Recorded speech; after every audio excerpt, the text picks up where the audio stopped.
We are now officially live. Okay, welcome everyone to the weekly online Dhamma group where we study together Buddhist texts. We are currently reading the commentary on the Dhammacakkappavattana Sutta by the late Venerable Mahasi Sayadaw. Joining us from the Meditation Center in Sri Lanka, Venerable Yuttadhammo is here to elaborate on the text and answer questions. After 1 hour of reading, we will stop and have 1 hour for discussions and asking questions. You can already post your questions while we read, both on YouTube and on Discord, and we will ask them later then. Before we begin, everyone is invited to virtually take refuge in the Triple Gem, meaning the Buddha, Dhamma, and Sangha, and accept the 5 moral precepts together. By taking refuge in the Triple Gem, we profess or we reaffirm our acceptance of them as the guides of our lives. It is still the same formula as it was in the Buddha's time, and by reciting it, one declares themselves a Buddhist. The observance of the 5 precepts, Panchasila, is the minimum standard necessary to form the basis of a decent life and of further progress towards Nibbana. Is there someone in the Discord group who would like to lead the taking of the refuge and the 5 precepts today?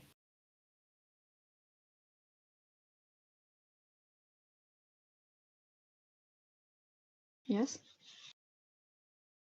Thank you, Edith.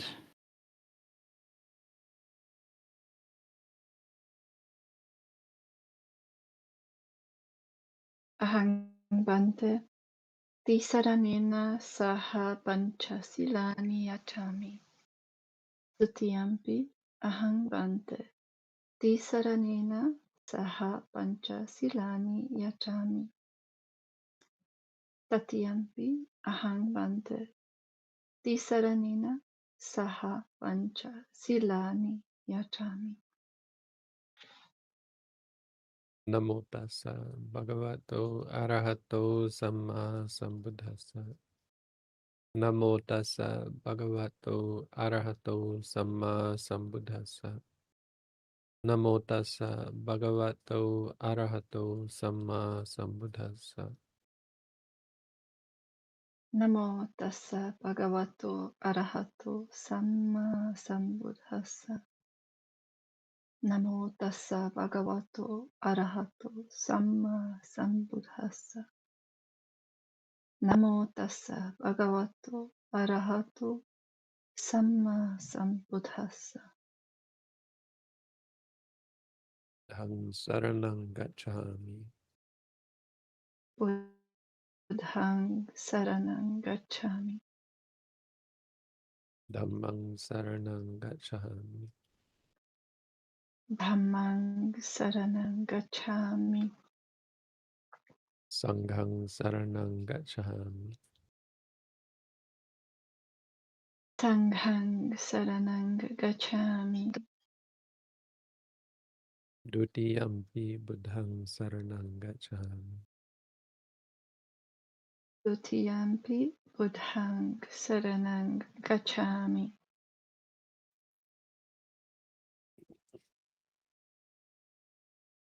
Dutiyampi dhammang saranang gacchami. Dutiyampi dhammang saranang gacchami. Dutiyampi sanghang saranang gacchami. Dutiyampi sanghang saranang gacchami. Tatiyampi buddhang saranang gacchami. Tatiyampi buddhang saranang gacchami. Tatiyampi dhammang saranang gacchami.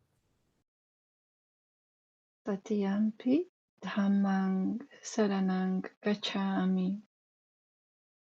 Tatiyampi sanghang saranang gacchami. Tatiyampi Sanghang Saranang Gacchami. Isarana gamanang nititang. Ama Bante. Arnati pata viramani sikhapadang samadhiyan.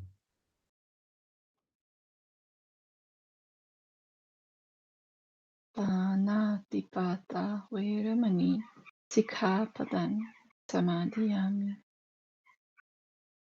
Adinna dana viramani sikhapadang samadhiyami. Adinadana Veramani Sikhapadan Samadhiyami. Amesu nichahachara viramani sikhapadang samadhiyami. Kamisu Michachara Veramani Sikhapadam Samadhiyami. Musavada viramani sikhapadang samadhiyami. Musawada Veramani Sikhapadam Samadhiyami. Sura meraya manja pamadaktana viramani sikhapadang samadhiyami. Sura Niraya Majja Pamadatana Veramani Sikhapadam Samadhiyami.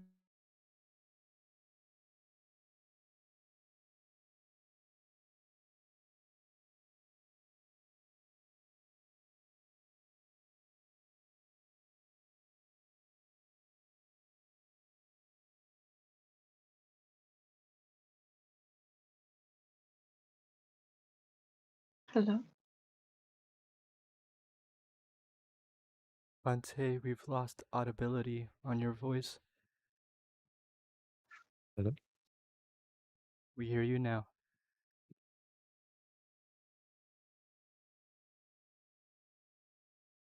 Okay, I'll repeat it. Imani pancha sikhapadani silena sugatinganti silena bhoga sampada silena nibutinganti tasma silang visodhaye. Sad, sad, sad. Sadhu, sadhu, sadhu.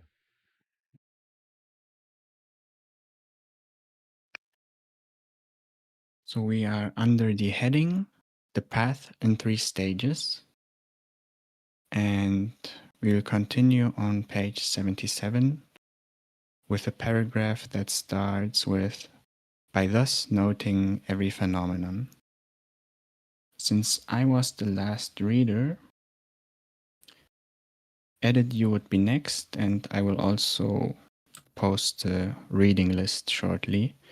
And also before we start, please remember to take a pause between each paragraph so there's time for questions and explanations. We usually read 2 paragraphs, but if they are very short, you can read a bit more. It's up to you. And if you have done at least the at-home course and would like to read and you're not on stage already, then please send a request to speak on the stage. Edit, if you're ready, you can start. Okay, thank you. By thus noting every phenomenon attentively, the mind becomes calm and concentrated.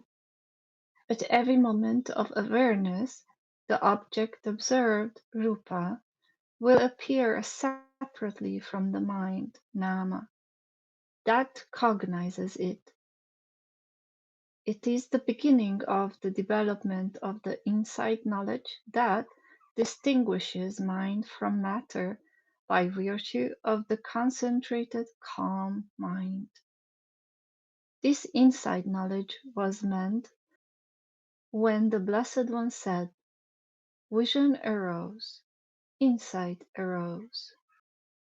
Others meant the same when they uttered, preceding knowledge is suppressed by the knowledge following it.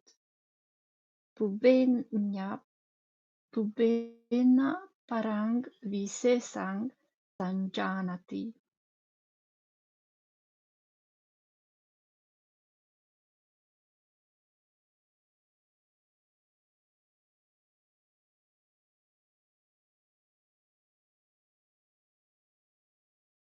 How jhana attainers develop insight. If the meditator strives hard in the way stated until attaining jhana, the knowledge that accompanies the absorption is the right view of jhana samadhi, which is not noteworthy for the purposes of insight. What is noteworthy is the jhana concentration that is useful for purification of mind and as the basis for insight.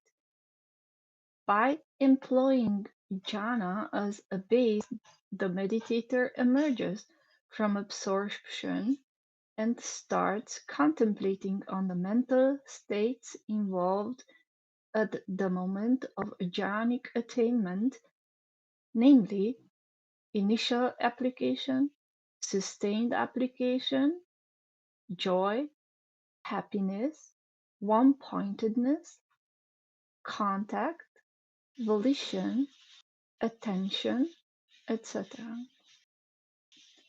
These mental states become very clear to the meditator, as do the physical states on which the absorption depends.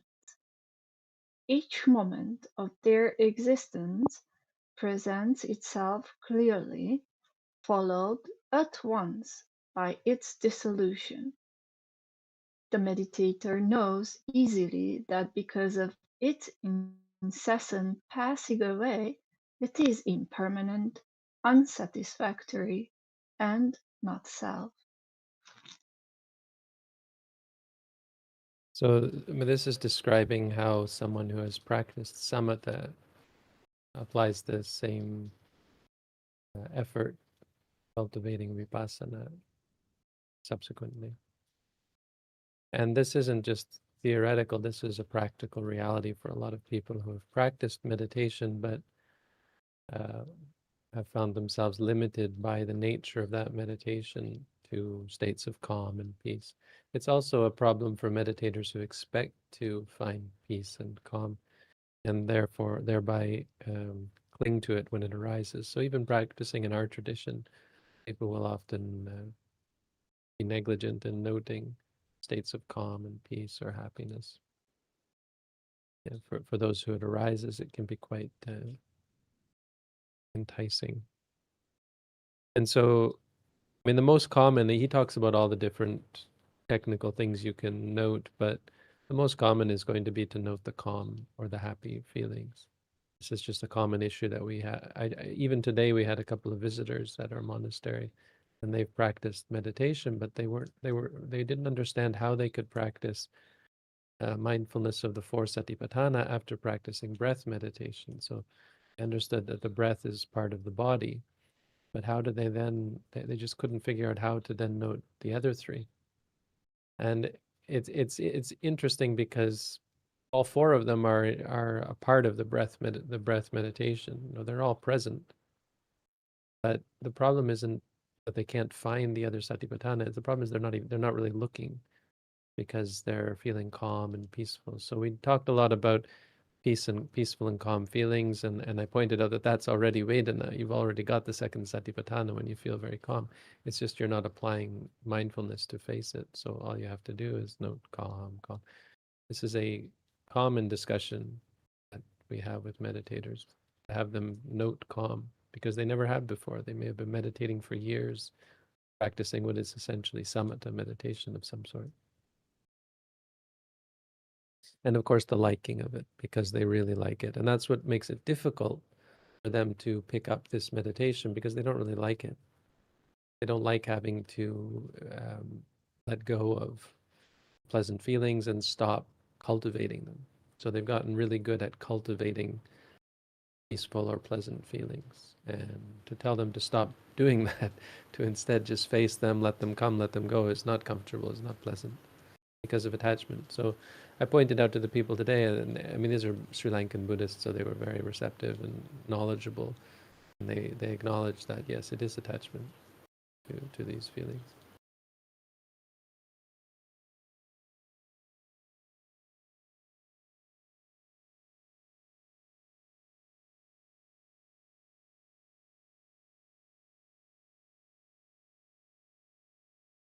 The meditator alternately enters absorption and emerges from it to contemplate the mental and physical phenomena involved. While repeating this procedure several times, the path factors of wisdom become strongly developed, soon leading to the realization of Nibbana. The possibility of such realization is described thus in the Jhana Sutta.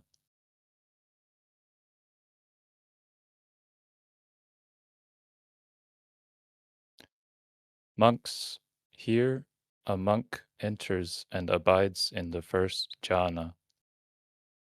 When he emerges from that state, he contemplates the body, feelings, perceptions, mental formations, and consciousness that exist during the absorption and sees them as impermanent, unsatisfactory, and not self.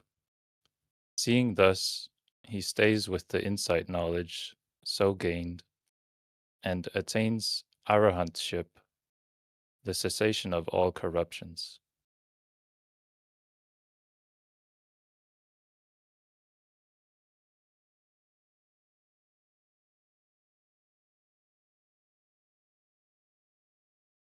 This is how an attainer of jhana attains the noble path, by insight meditation on the jhanic mind and mental concomitants, mental and physical phenomena that have actually arisen and passed away in himself. Here, serious consideration should be given to the fact that it is not mere reflection on what one has learnt from books, but actually observation of the arising and passing away of phenomena as it is actually happens inside oneself.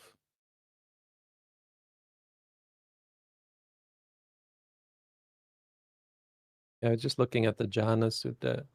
It doesn't actually say emerges from that state, as far as I can see. My Pali's, of course, not perfect, but there's really nothing there that means emerges. But this is he's saying this because this is the technical explanation in the Visuddhimagga and the commentaries, that you have to leave the jhana because the jhana is focused on a concept. But it's interesting because the word jhana is again, it's such a difficult word because of how it's understood differently by pretty much everyone who talks about it. And so it is also fair to say that the word jhana here isn't necessarily talking about jhana as like samatha jhana, where you enter into a trance fixed and focused on a single conceptual object. But it can be what we've been talking about, momentary concentration, where the mind is free from the five hindrances at the least. Soya deva tata hoti rupa gatang vedana. The interesting thing here is that how powerful this statement is. This is coming from the Buddha. This isn't something controversial, right? The Buddha is saying, see the jhana and this calm and this peaceful state and this focused state as impermanent suffering and non-self. Sampajja viharati. Yeah.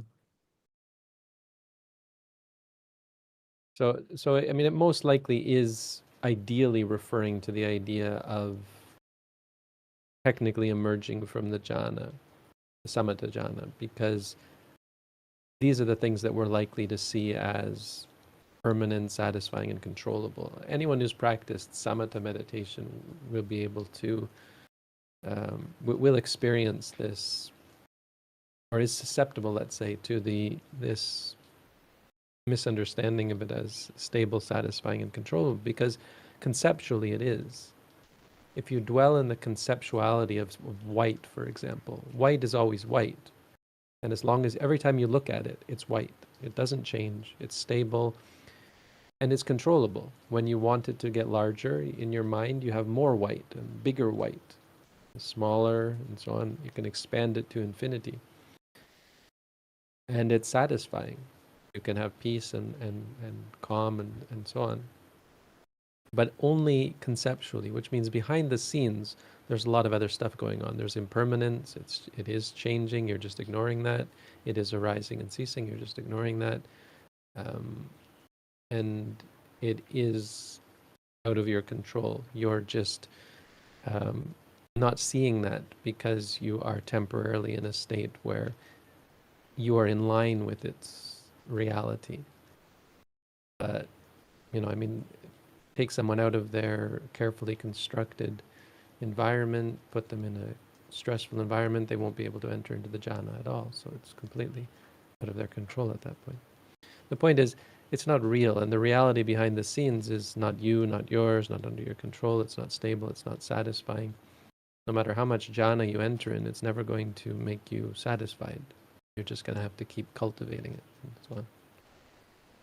So it is the most powerful when we think of this as samatha jhana and coming out of it and reflecting on it in a new way, as saying, yeah, even these peaceful states of meditation are impermanent, suffering, and non-self. So it makes sense to talk about, as he says, sort of emerging from the jhana. That's how the Visuddhimagga. See, because it's a controversy. Some people will, the people who advocate samatha jhana as the path to enlightenment will say, there's nothing in the suttas that say emerges. You don't emerge from the jhana. The jhana itself leads you to enlighten, leads you to see the three characteristics, for example. And that's where it gets complicated because, yes, depending on what you mean by jhana, but you don't mean jhana the way we mean jhana. When we say jhana, we the orthodoxy usually are referring to samatha jhana. We really mean trance focused on a concept. But if you by jhana, you mean meditation that has eradicated the five hindrances, but is still, or has not eradicated, but has gotten to a state where the five hindrances don't arise and is still focused on experience. And right, that you don't have to emerge from that. Based on that. It doesn't really, it still works. You can feel very calm. People who practice satipatthana can still feel very calm, even though they're not entering into jhana. And of course, they have to note that calm feeling. But just if you're confused about the language of emerging, he's talking about a fairly specific, technical, structured format to really getting into a trance and then coming out of it and looking at it in a new way. It just means instead of focusing on that conceptual object, you focus on how it feels to be focusing on that conceptual object, the reality behind that experience.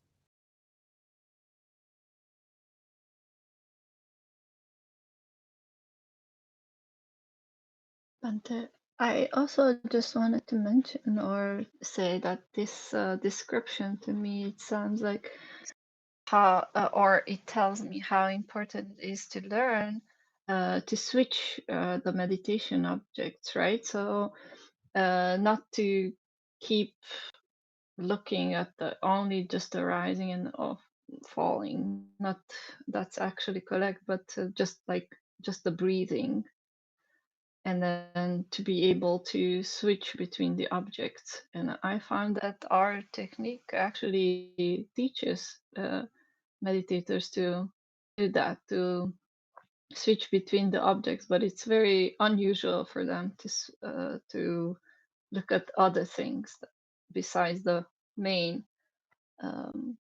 object, basically. But I wouldn't put it that way. I know what you're saying, but let's just to be clear, why? Because the people who came today, this couple who have they've watched all of the Dhammapada videos and they're very listening to what I say, but they're practicing a different way. They said they went, well, they practice different ways, I guess. So they're practicing mindfulness of breathing and got very calm and peaceful. But then they went to a place where they were told to switch to, after they became fixed and focused on the breath, they were then told to then switch to focus on Vedana, and then to switch eventually to focus on Citta and then Dhamma. That's what switching is. And I said, and she said, and I couldn't do it.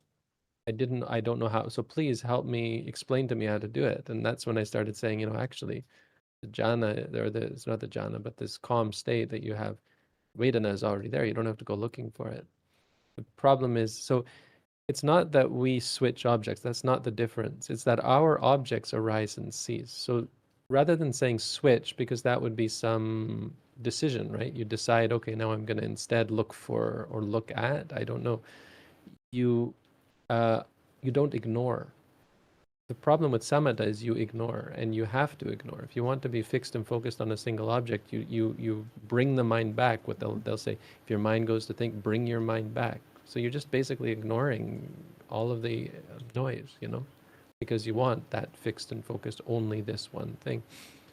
You'll hear that a lot. People saying, "Bring the mind back. Bring the mind back." We don't bring the mind back. That's the difference. Not that we switch. We just accept and focus on what we're actually experiencing. It's kind of delusion or ignorance based. Your mind enters into a moha if you don't, if you ignore, if you bring the mind back, and it creates this subconscious feeling of control. This habit of or this idea that you're in control. This perspective, I'm controlling, I'll bring the mind back, whatever that means, which really just means ignore, decision to ignore. Switching is not probably the word that we would use for that. Just don't ignore things. And the other thing is, because your object is reality, you're actually noticing those things more. So a person who focuses on object eventually will just not even notice the other things. They're not, because they're not focused again on what's actually happening. They're focused in a conceptual way. I mean, it's like how we go through life practically in the world. We're constantly bombarded with concepts and interacting with the world as concepts, people, places, things. We're never conscious. We don't even notice those things. But when you focus on the stomach, the difference in the object, the fact that it is a reality object, makes it glaringly clear whenever anything comes. That's why people are frustrated by it. They say, I'm trying to focus on the stomach, but all this other stuff is coming in. If I focus on the breath, that doesn't happen. If I focus on a color white, that doesn't happen. When I focus on the stomach, I just have everything else coming in. There's a difference in the object. So you don't have to switch, you just don't ignore. So I mean, I know you understand. I'm not trying to teach you anything, but I think it's not quite switching. Yes, thank you.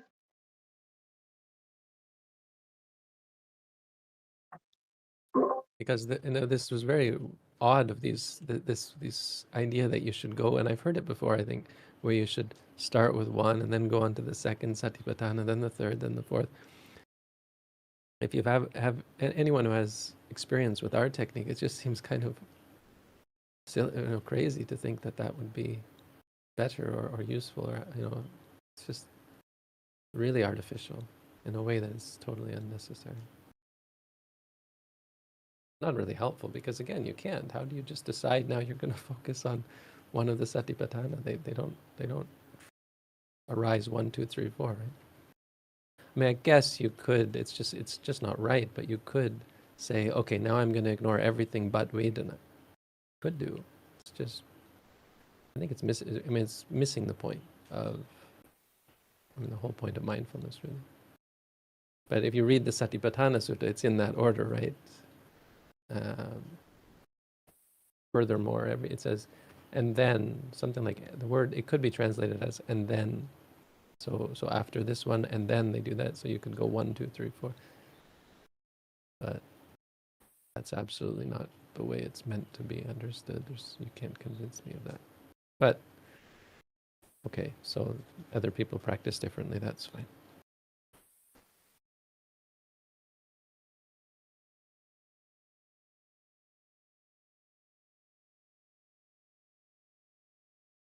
It is obvious, therefore, that just the attainers of jhana, after entering and emerging from jhanic states, have to meditate on the arising and passing away of phenomena that actually occurred in the immediate preceding moment, so too meditators not too endowed with jhana have to contemplate the arising and passing away of sensual desire, etc., as they occur in the immediate preceding moments.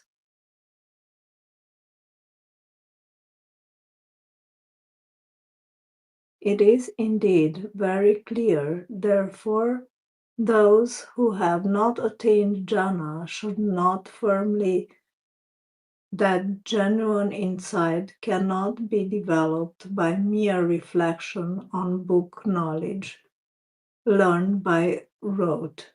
It can be developed only by watching closely every action of seeing, hearing, smelling, tasting, touching, and thinking in oneself and discerning their arising and passing away as it occurs in the immediate preceding moment.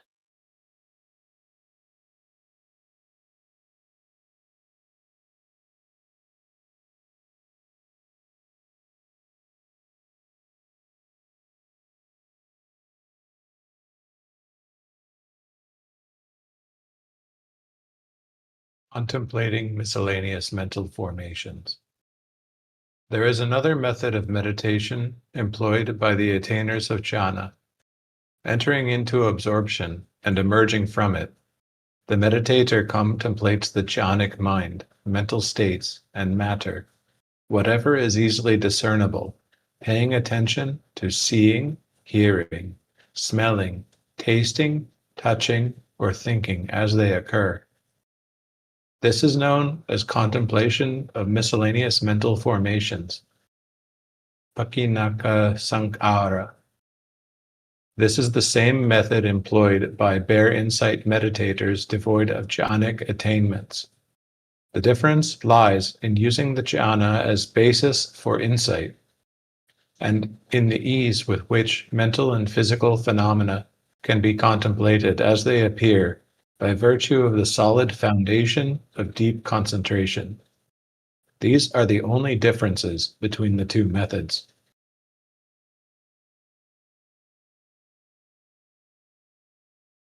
Yeah, so this is, in other words, not focusing on the actual jhana, the calm states, but using the strength of concentration from samatha practice to focus on anything, whatever one experiences.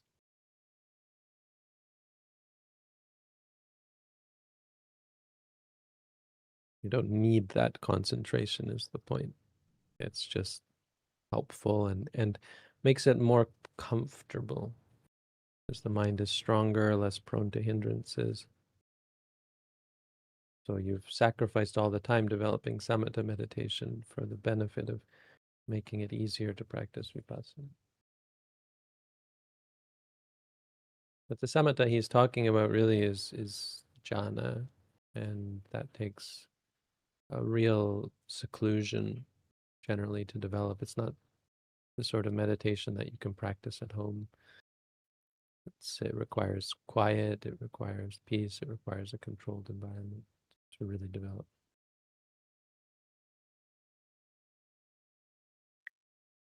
Bhante, would a good comparison maybe be that practicing with the help of jhana would be like putting on shoes and walking like on a path that is like with a lot of stones, and with vipassana purely you walk barefooted, which is painful in the beginning, but slowly you start to develop this thick skin under your feet.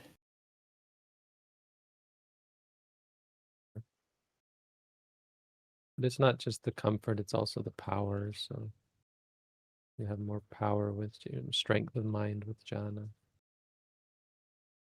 But the idea of it gradually, yeah, because you get that with vipassana, it just comes gradually. There's really not that much difference. The problem is, again, that jhana, samatha requires controlled environment more than vipassana does. And so not so accessible to most people. And I don't know that it makes it any easier or makes it any quicker in the long run. I don't think it really does for most people.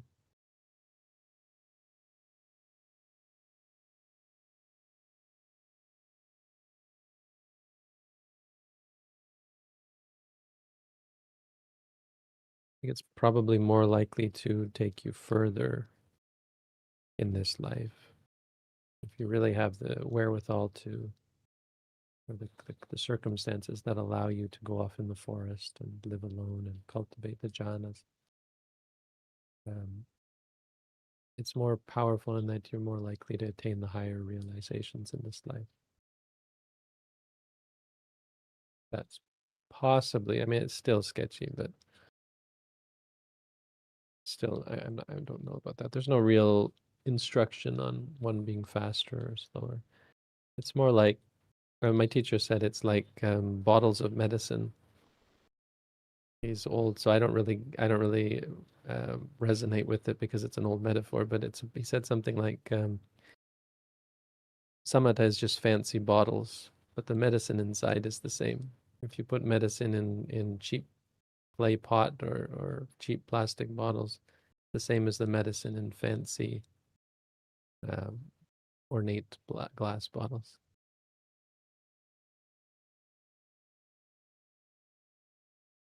So and so what he was saying, the point was that it's the poor glass bottles are for poor people. The poor glass bottles are for poor people. And nowadays we're mostly poor people. We don't have the riches of perfections that allow us to develop vipassana in this day and age, or samatha in this day and age. So it's more useful to just practice, to just teach vipassana, like giving medicine in cheap bottles and simple bottles.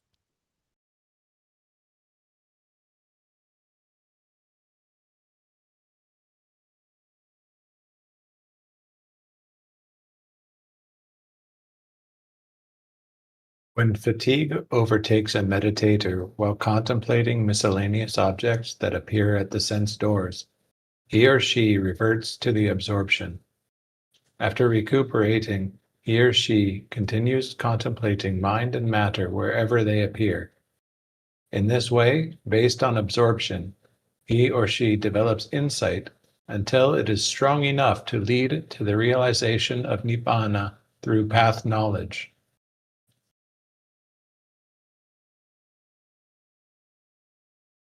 And so basically you have something to fall back on, something that is peaceful and pleasant and restorative.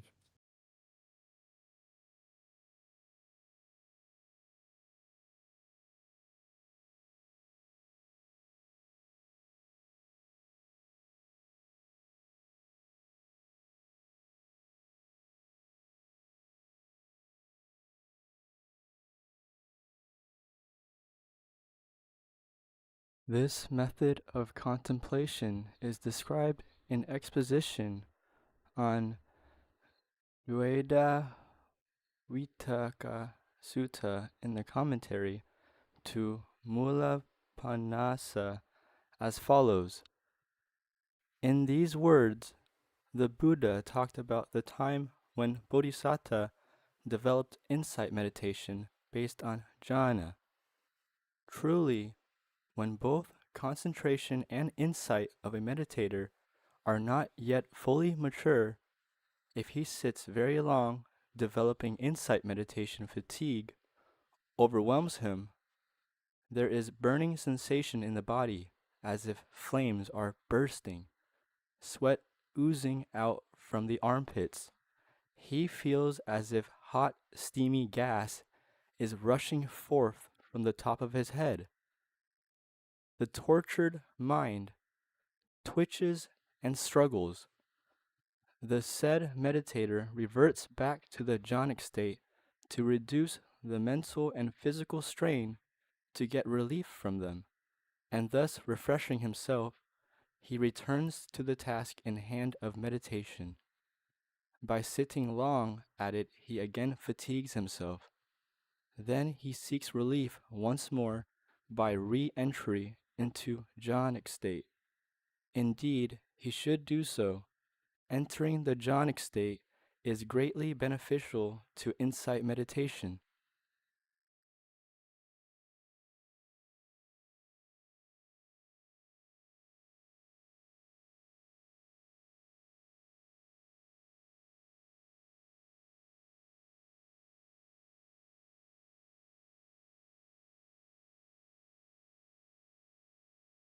This is how miscellaneous volitional activities are used as objects for meditation, starting with jhana, which the meditator maintains as a base. Meditators not endowed with jhana contemplate miscellaneous volitional activities such as seeing, hearing, thinking, etc. When fatigue overtakes them while doing so, they cannot, of course, seek relief by entering jhana. They revert to the limited objective of noting the rise and fall of the abdomen. By limiting the objects of meditation, mental and physical fatigue are alleviated. Thus, refreshed, they go back to the continuous observation of the miscellaneous volitional activities. In this way, when concentration for insight becomes strengthened, the meditator can engage in continuous meditation day and night without physical discomfort or mental distress. The meditation objects seem to arise by themselves. With effortless mindfulness, the process of knowing reality as it is flows smoothly.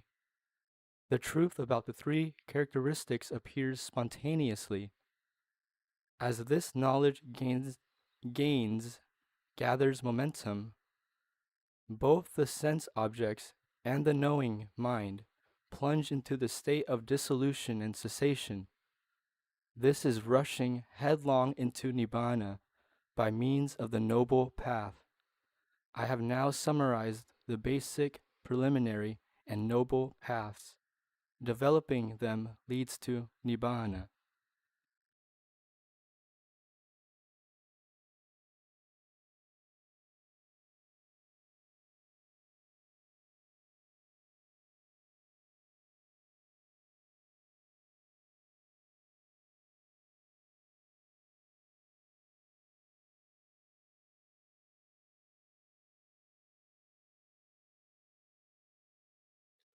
Beginning the path of insight.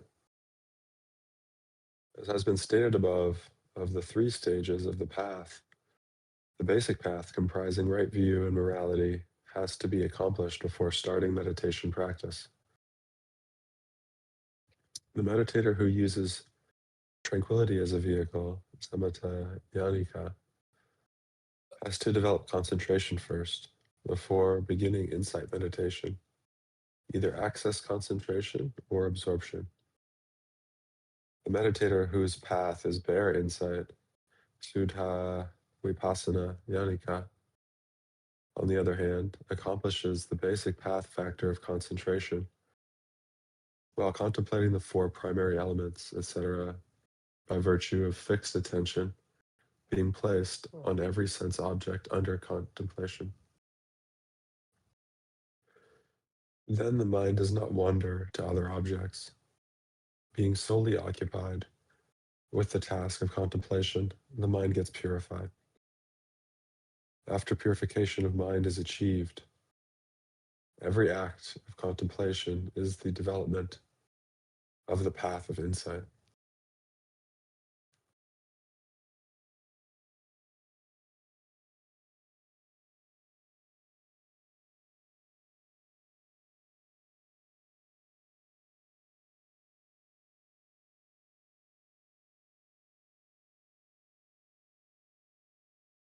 How the factors of concentration are developed. Effort that is put forth to note each phenomenon of arising, falling, sitting, touching, thinking, knowing, feeling hot, feeling painful, etc., constitutes the path factor of right effort. Sama Vayama Maganga. Mindfulness of bodily actions, feelings, mind, and mental objects involved in the practice of the four foundations of mindfulness is the path factor of right mindfulness. Samasati Maganga. Having the mind fixed on the sense object under contemplation is the path factor of right concentration. Samasamadhi Maganga. Also called momentary concentration for insight. Vipassana Kanika Samadhi. These three are the path factors of concentration.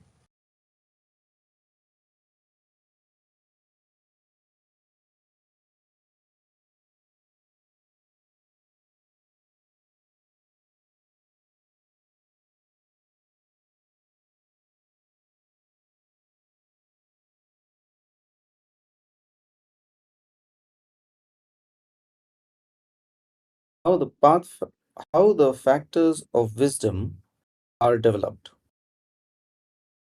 Knowing the sense object under contemplation according to its true nature is the path factor of right view, Samadhi Maganga.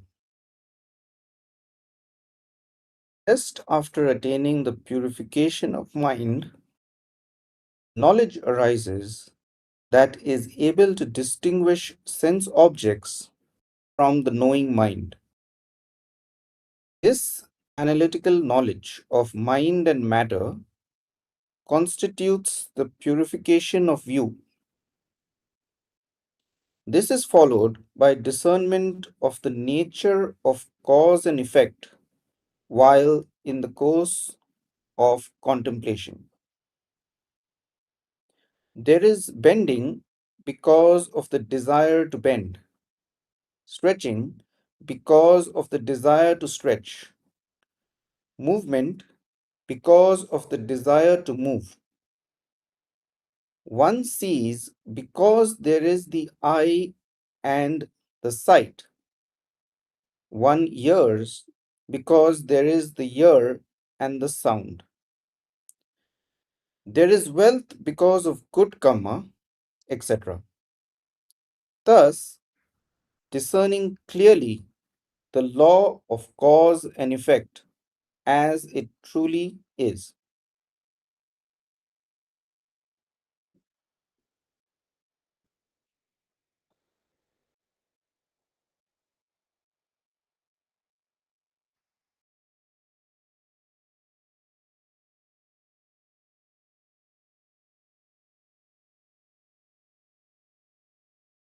Meditation continues.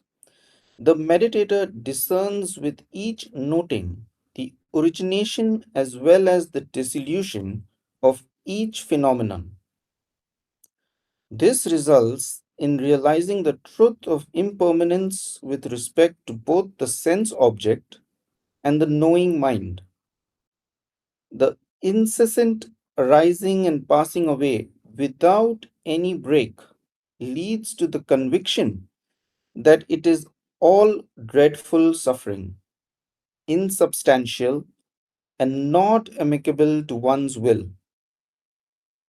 Such clear conviction constitutes the path factor of right view.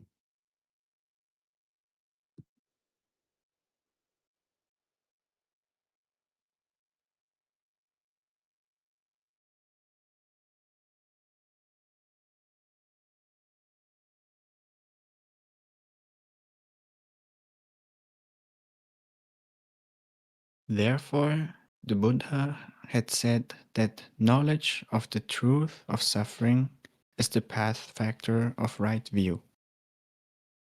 When the truth of suffering is discerned at every contemplation by means of the three characteristics the task of comprehending the remaining three truths is accomplished.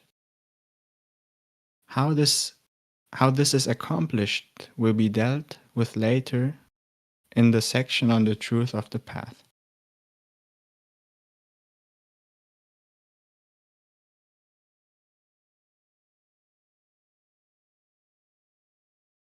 Inclining the mind Well, it really to just means seeing the experiences as they are.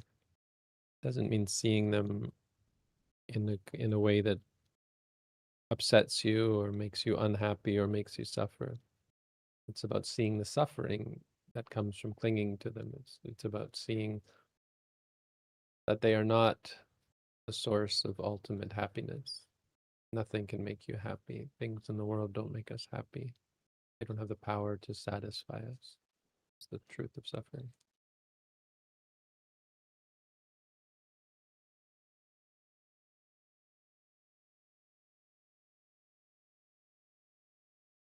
We suffer because we cling, because we yearn, because we react to things.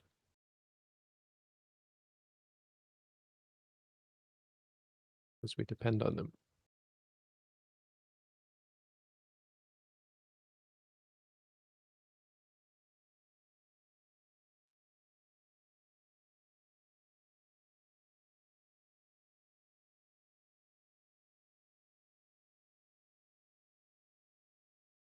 inclining the mind to know the true nature of mind and matter, and their origination and dissolution by way of the three characteristics, constitutes the path factor of right thought, Samma Sankappa Maganga.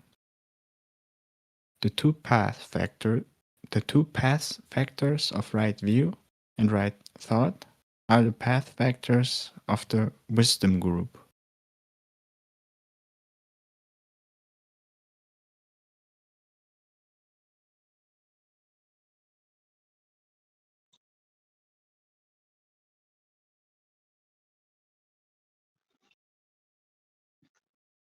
The three factors of right concentration explained before, plus these two factors of insight, form the five path factors that are classified as the five workers, Karaka Maganga. These factors are responsible for accomplishing the task of noting and knowing every phenomenon. Hence, they are called the workers in the commentary.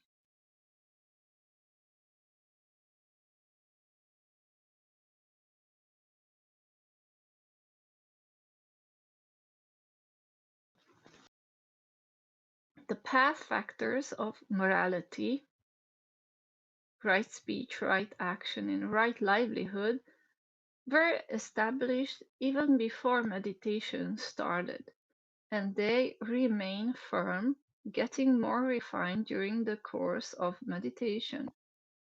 With these three factors, all 8 path factors of the preliminary path are being developed with each act of noting.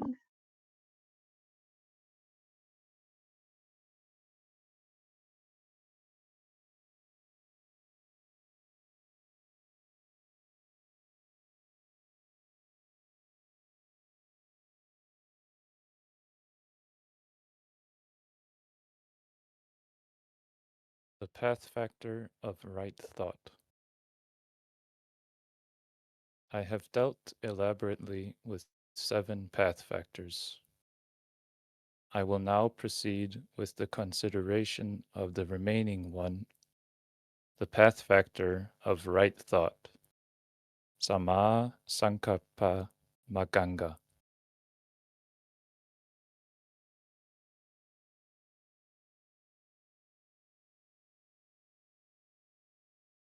What, monks, is right thought?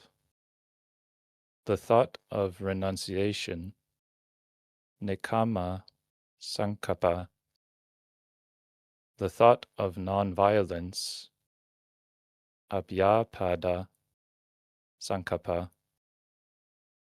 the thought of non-cruelty, avihimsa sankappa, this is right thought.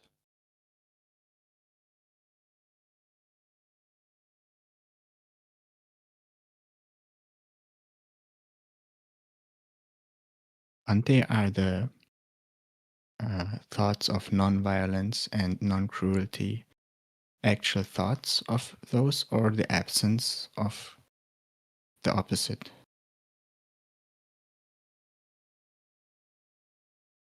Sorry, I'm just looking something up here.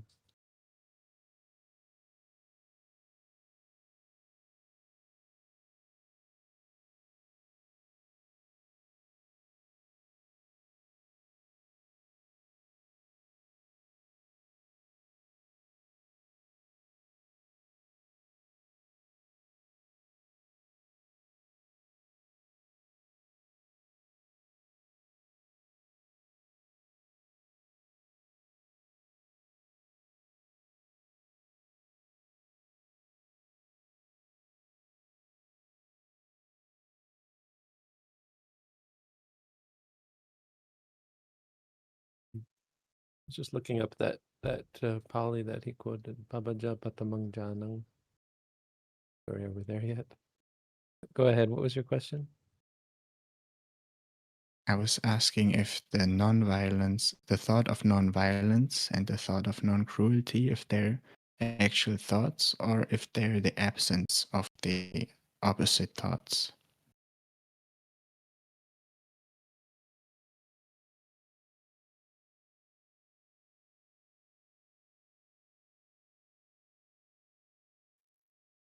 I'm not entirely sure.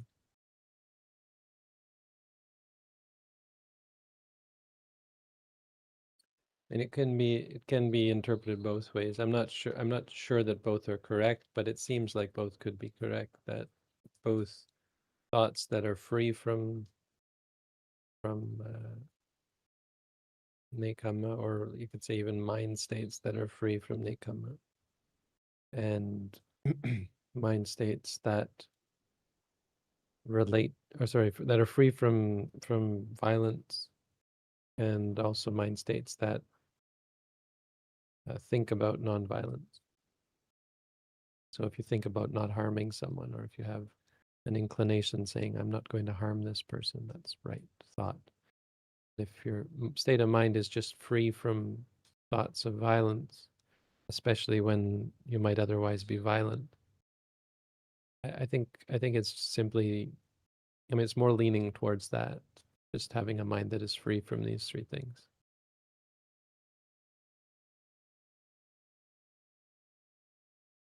Okay, thank you. But the practice has got to be both, you've got to have inclinations towards it, like positive inclinations towards it, and ultimately eventually get to the point where it's just a negative thing, in the sense that it's just not there. There's just no inclination towards cruelty or violence. Yeah. He's going to explain it in the next paragraphs anyway. I think he does speak to this. But this Pali that he quotes, have we gotten there yet? Are we there yet? No, I think that's the next two. Go ahead. Okay, Sanda, you can continue for.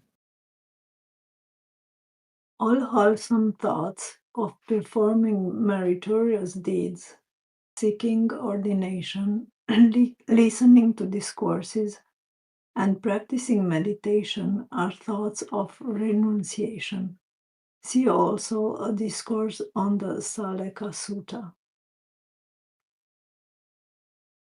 Pabada patamang janang nibanancha vipassana sabbepi kusala dhamma nekamanti pavocchare.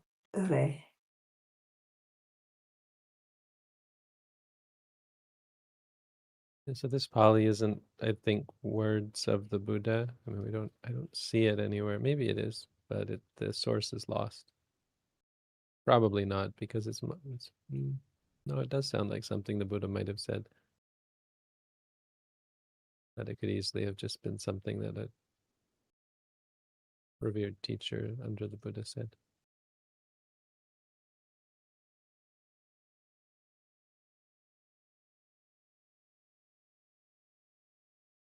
We can stop the reading then here for today, since we've crossed the hour.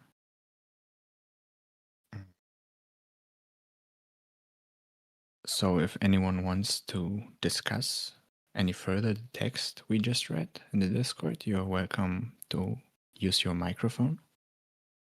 And otherwise, everyone is welcome to write their questions, and the other questions will be asked soon. And I encourage those who want to ask questions to relate them to meditation practice or other topics that especially meditation could help you with, that have some urgency. And yeah, also related questions to the text.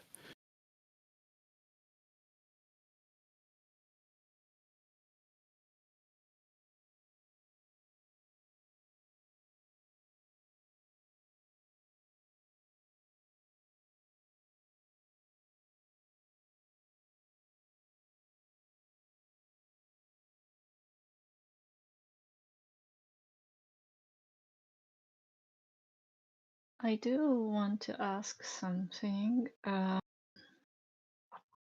the page 82, there is a paragraph beginning, and it's where the right view, basically the wisdom is discussed, right? The wisdom part, and there is a sentence where it says, when the truth of suffering is discerned at every contemplation by means of the three characteristics, etc. So I was just like thinking or questioning, like, you don't have to think like purposefully about the three characteristics in every experience you're seeing in your meditation, right?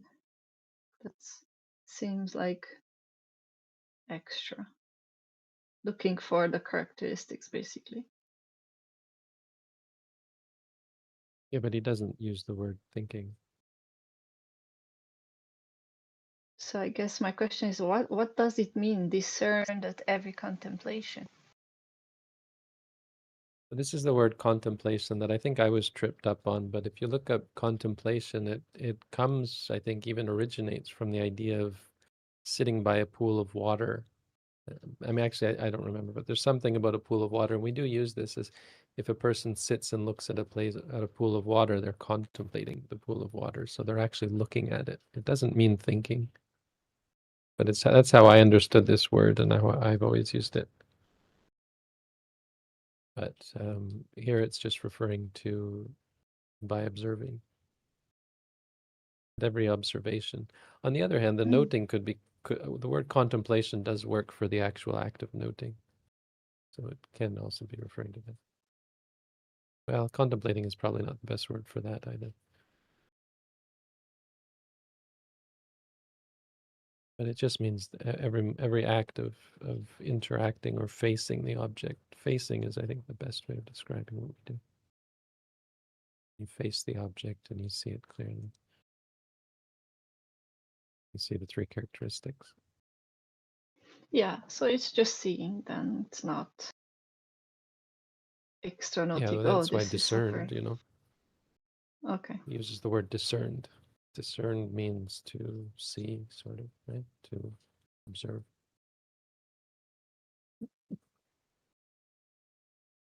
Discern implies that it's not readily visible, ordinarily visible, but you do something that allows you to see it.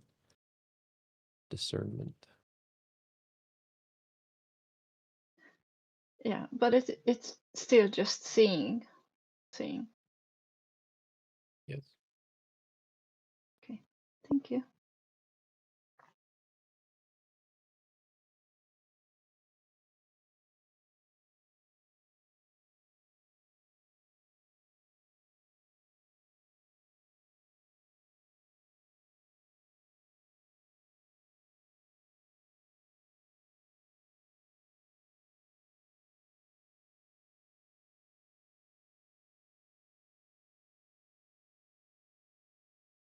I will now move into our first question. The question is, during bedtime, I try to be mindful and it can take some time to fall asleep. However, when I wake, I still feel tired. Should I ignore all phenomena except the rising and falling at that time?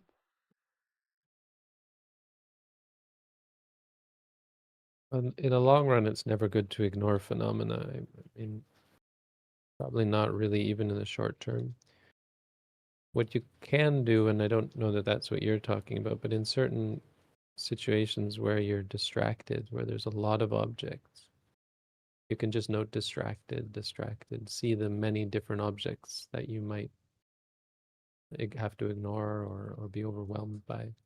Then you would note distracted, distracted, instead of noting them. But if you're just feeling tired, well, you should actually note the tired.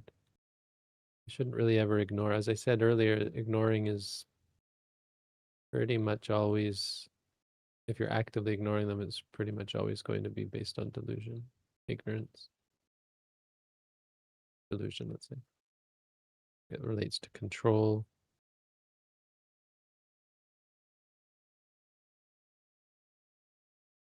Ignore ignorance, right? Same word. We want to gain wisdom, knowledge. Try and get familiar with those things instead of ignoring them. But it's always useful to come back to the rising and falling and have a determination to, when able, come back to the rising and falling. Just as, like as Mahasi Sayadaw said, it just makes things more comfortable. Otherwise, it's overwhelming if you just jump, jump, jump, jump. Not really all that helpful. So come back to the rising, falling, but be open to noting something new if it comes up. Don't ignore things.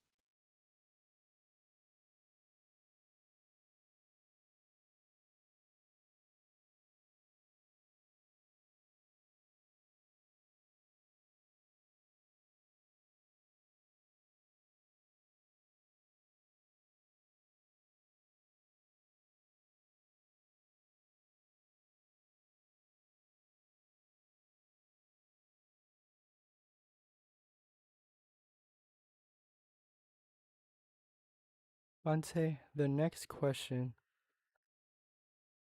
Every now and then, I note breath inhaling and exhaling because the breath appears as an object. Then I find that I am focusing on the air, but the knowledge of air element characteristics don't come to me. Then, when I note the rising and falling of the abdomen, the knowledge of air element characteristics come into my mind, pushing and pulling, extending of the body, etc. And I keep noting, knowing, and knowing. Any advice on this experience? Am I noting correctly?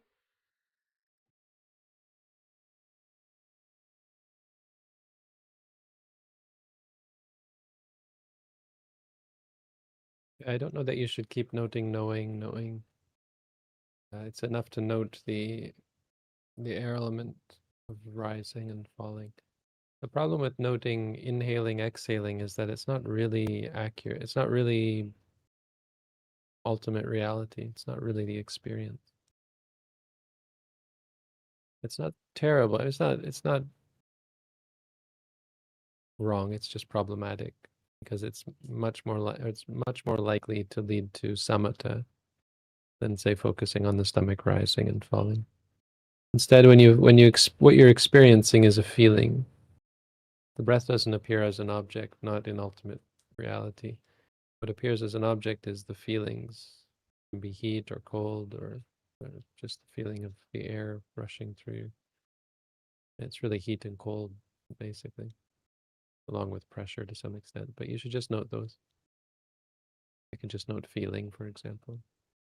That's what I tell people who have done anapanasati in the past. If their mind constantly goes back to, say, the nose, then every time it does, you just note feeling. You don't ignore that or try to force it back to the stomach. Just note feeling. The important thing is that you're noting the actual experience rather than the breath going in and out. Because you don't experience in or out, and it becomes conceptual and has the usual result of leading to tranquility, states of calm.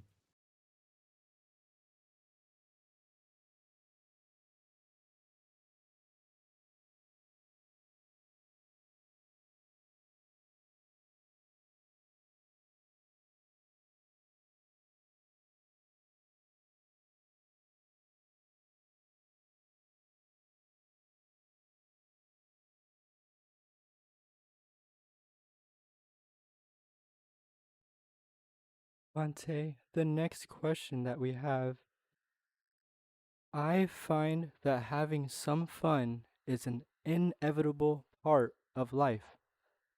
How essential would you say it is to have some fun in order to lead a healthy and balanced life?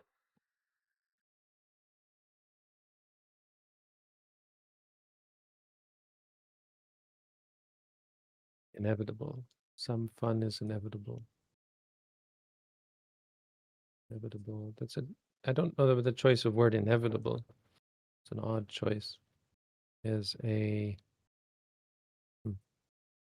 It's not inevitable. There are people who live without fun. I don't know if that is even so fair. Like an arahant could have something similar to fun, just it wouldn't look much like how we have fun. It means they could be happy, they could smile.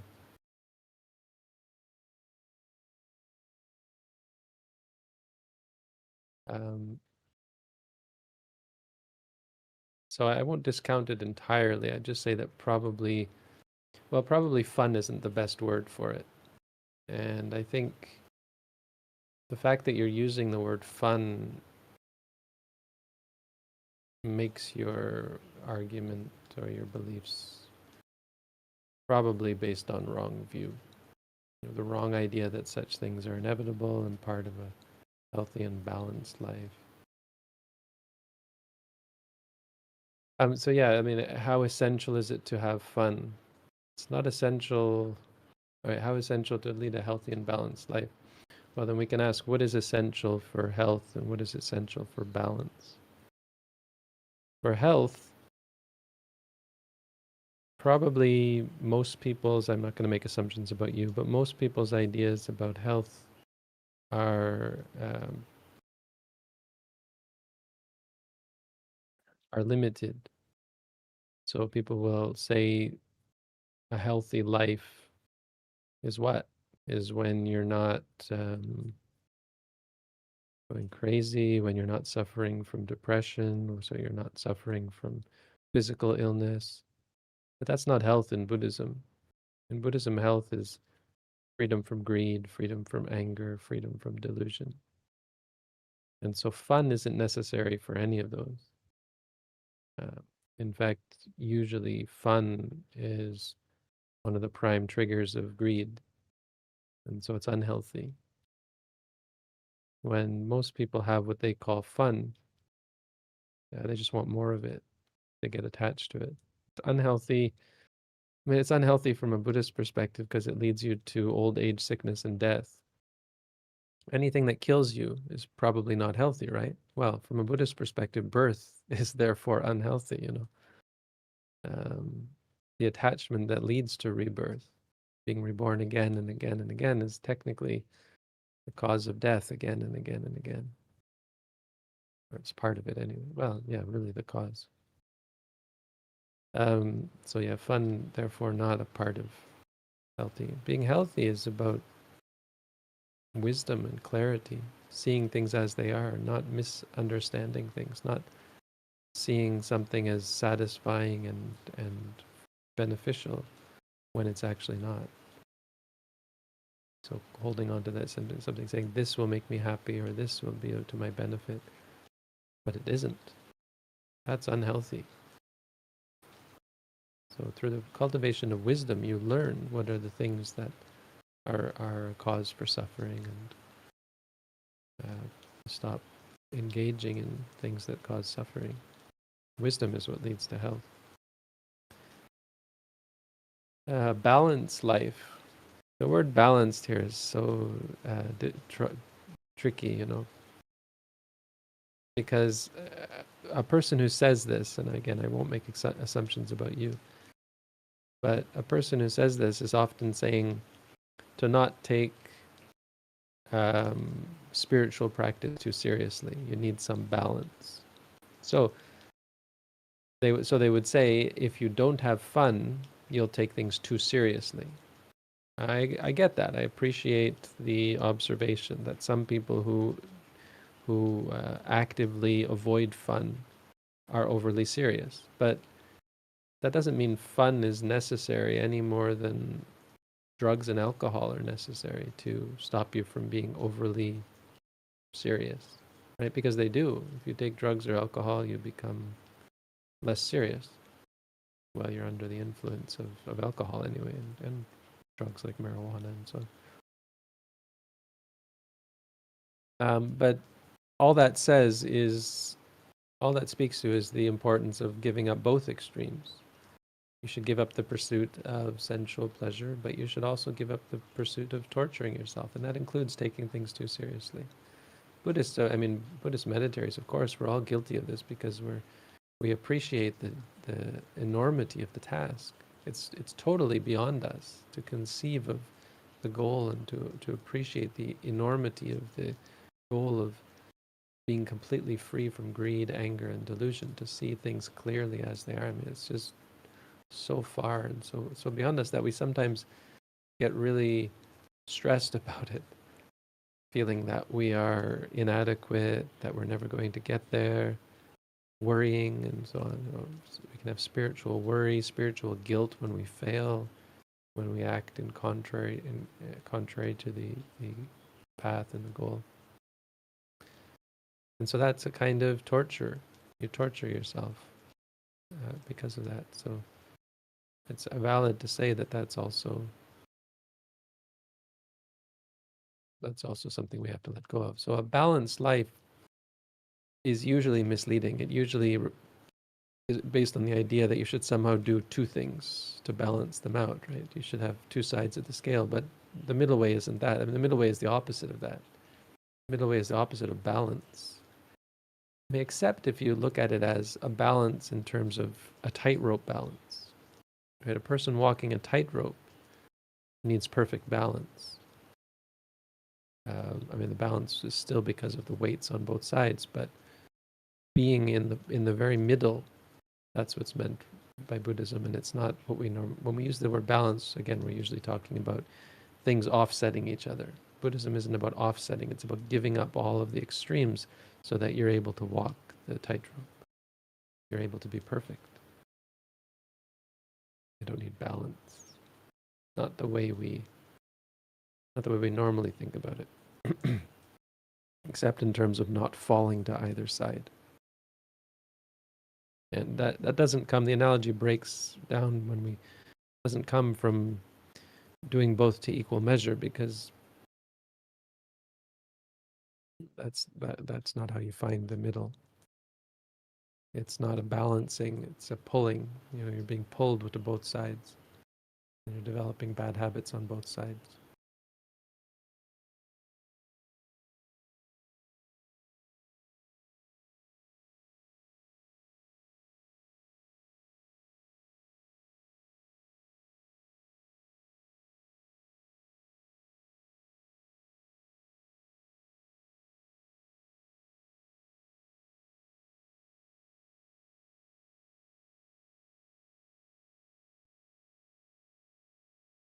Bhante, the next question that we have,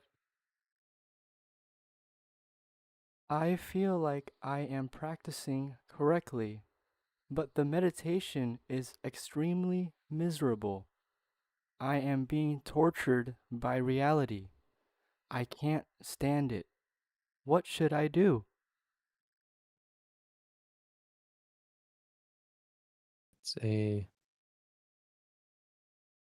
pitiful plight. So I'm going to sound nitpicky when I break apart everything you've said, but I just want to use it. It's not meant to criticize and poke at what you've said, just to help you see what makes you say things in this way. So don't take this too hard when I pick apart absolutely everything you say and say it's all wrong. It's about looking at why you say it in that way, and or not. You know, if you're not guilty of any of these things, that's fine, because language is difficult and language is always going to be makeshift. But it either way, it can be helpful to look at these things because they're why you are miserable. It's still going to apply. This is why you're miserable. That's what I'll talk about. I'm practicing correctly. It's not. I said I'd pick everything apart, so let's analyze to death every part of what you said. I feel like I'm practicing correctly. Well, that's fine. I mean, it's good to practice correctly, and if you have confidence, that's good. It sounds like you have confidence in your practice, in your application of the practice. But because of what you say after that, I just want to say that when you say I'm practicing correctly, do you mean I'm practicing in the way that will bring me the results that I think it should, but isn't? Right? When you say I'm practicing correctly, but it's not bringing good results, then I have to ask, not that you're not practicing correctly, but whether you have the wrong intention, whether you're fixated on results, whether you're hoping for something other than being miserable. Not that it's enviable to be miserable, but if a miserable person wants to be not miserable, it's just going to make being miserable worse. That's a part of what it means to be mindful, is to face the misery rather than wish for being something else. So there's an implication in what you're saying that I'm doing everything right, but I'm not getting what I want. And the big problem with that is when you want something, obviously you're not practicing correctly. So pay attention to that, first of all. Your expectations from the practice, what you think should be happening and isn't, and what you wish was happening and isn't, that sort of thing. That's not mindfulness. Mindfulness, you focus on what is actually there. That's how you find true peace and happiness and freedom from suffering. Focusing on the misery will be great. The meditation is extremely miserable. Meditation isn't a thing that exists. It's not possible for meditation to be miserable. It's like saying the weather is miserable. Oh, the weather is miserable. No, the weather makes you miserable, you know. And again, even the weather makes me miserable isn't correct. The weather is such that I am triggered by it. And as a result of being triggered, I am miserable. The weather didn't do anything, just like the meditation doesn't do anything. That being said, you're just summing up something. So you're saying there are experiences that are miserable, but let's keep it at that.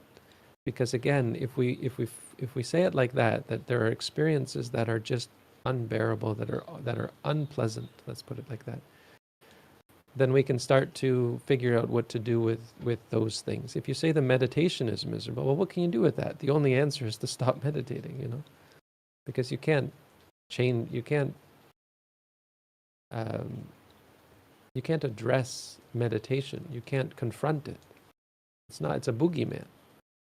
Meditation is miserable. Well, okay, find the meditation and fix it. You can't. The meditation doesn't exist. It's an idea in your mind. Oh, now I'm meditating and this is miserable. This meditation is miserable. It's all conceptual. But when you say these are experiences that are unpleasant, well, then you can learn something. You can focus on them because they're real. They arise, they cease, and you can get a better perspective on them so they don't make you miserable, even though they might be actually unpleasant, you know. So start there by making that change. Rather than forget about meditation. It doesn't exist. Focus on experiences. What is it about experiences that you call them miserable? Because that's actually what's happening. There are experiences. I am being tortured by reality. So same thing here. You're not being tortured by reality. Reality is, it doesn't have any interest in torturing you. It just arises and ceases. It comes and it goes. It's always changing.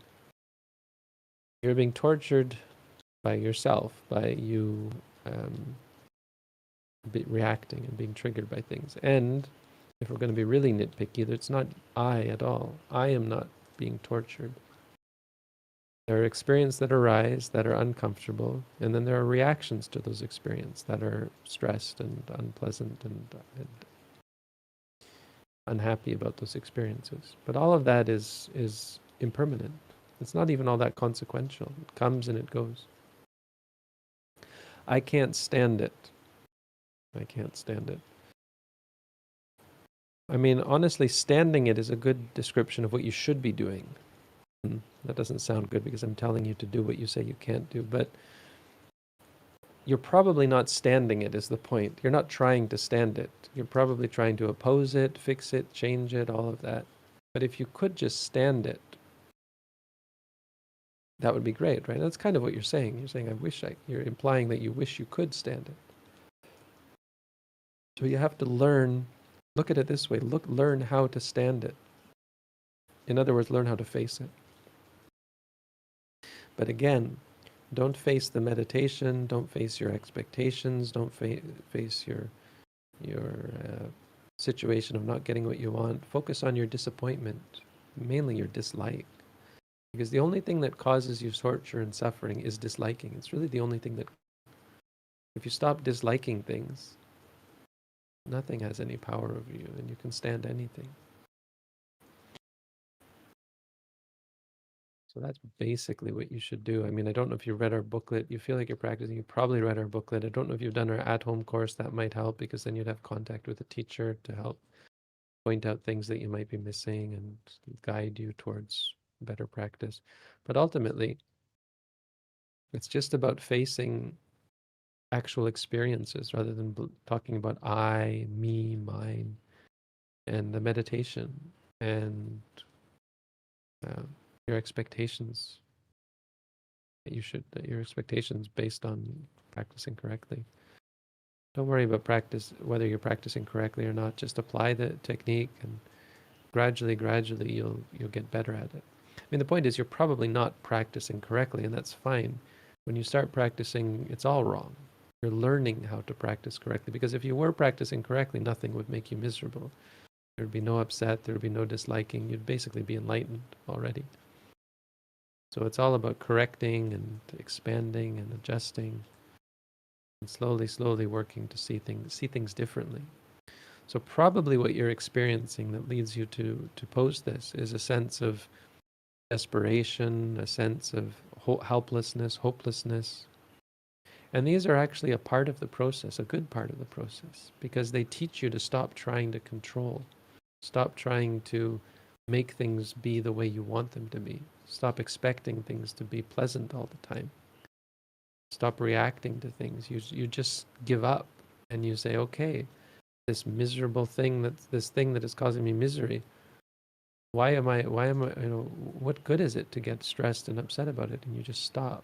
This is called nibbida. It's a very important part of the practice where you just get tired of it.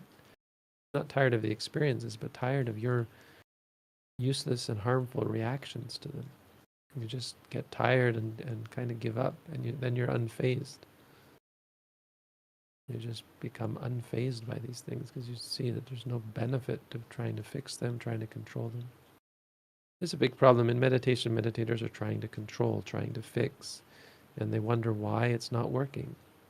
Because they haven't yet grasped the depth of the meaning of mindfulness, the really profundity of what it means to be mindful, that you actually give up. You let go. If you're going to let go, you have to give up. And it's kind of like you give up meditating, but it feels like that. But it actually means you give up trying to control, and your meditation changes. So now when you note, you're going to note with less expectations because you see they're just not being met. You're going to note with less intention to try and fix or change things. You'll be more patient and more honest about the fact that you're not in control and you can't squeeze out any kind of satisfaction from things. You have to learn to be independent to find happiness.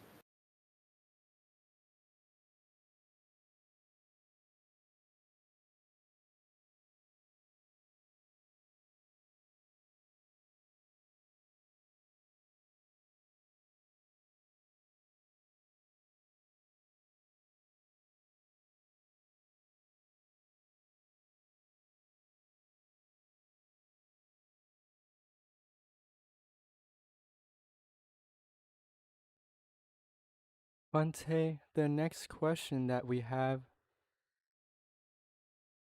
what is your advice for people who are hesitant to practice due to fear of losing worldly desires and responsibilities?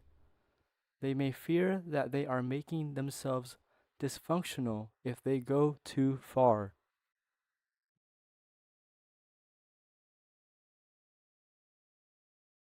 Meditation won't make you dysfunctional. It won't make you lose responsibilities. Just because you have less desire doesn't mean you can't perform right. There's no connection between desire and responsibility. Loss of desire doesn't mean loss of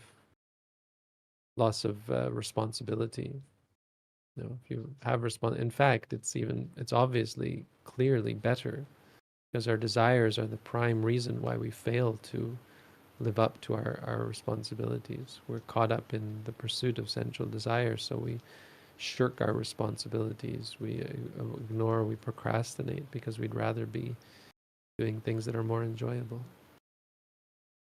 So be careful how you phrase that. You're kind of anyone, or you or anyone who makes this argument, maybe it's someone else that you're dealing with, that they have combined two things that have no relationship. But the fear of losing desires, it's really the fear of losing the objects of your desire, right? It's not the desire that we find valuable, it's the objects of the desire that we find valuable, and that's the real fear.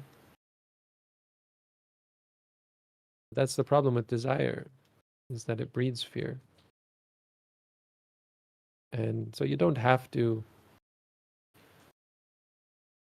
focus on giving up desire, you should focus on the fear and try and face that. Because when you do, you'll see that the fear is stressful, unpleasant, useless, harmful. Fear doesn't get you anything. And if fear is the consequence of desire, which it inevitably is, whether you practice meditation or contemplate practicing meditation or not, then it's not really as valuable as we think it is. But there's also no need to fear, because as long as you don't want to give up your desires, you won't give them up. The only way you would ever give them up is if you saw that they were harmful, which you will. That's the key. If something's harmful, then you won't have any fear of giving it up. But it won't just happen. It won't just be a whoops, it happened and I wish I could have them back. It'll be a, yeah, I was wrong. These things didn't actually benefit me in any way. They didn't make me happier. They didn't bring satisfaction or peace. They make it worse. They lead to addiction. They lead to disappointment. They lead to conflict. They lead to shirking your responsibilities and lots of other things. As a layperson, I can definitely reaffirm this, Bhante. Especially, the more mindful I am, the more I practice, the more I feel responsible, I guess. I don't know how to put it, but it focuses you also on the things you have as your duty, not just on mindfulness and on practicing itself. Yeah, you become far more functional than most people. Better able to work, better able to help, better able to sacrifice yourself for others. Because you just don't have any needs. It's like sacrifice. What am I sacrificing? I'll just do this then. They want me to do this, I'll just do it. This needs to be done, I'll just do it. That's what true peace means.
Bhante, the next question: is there a point in the practice where freedom from suffering becomes aversion?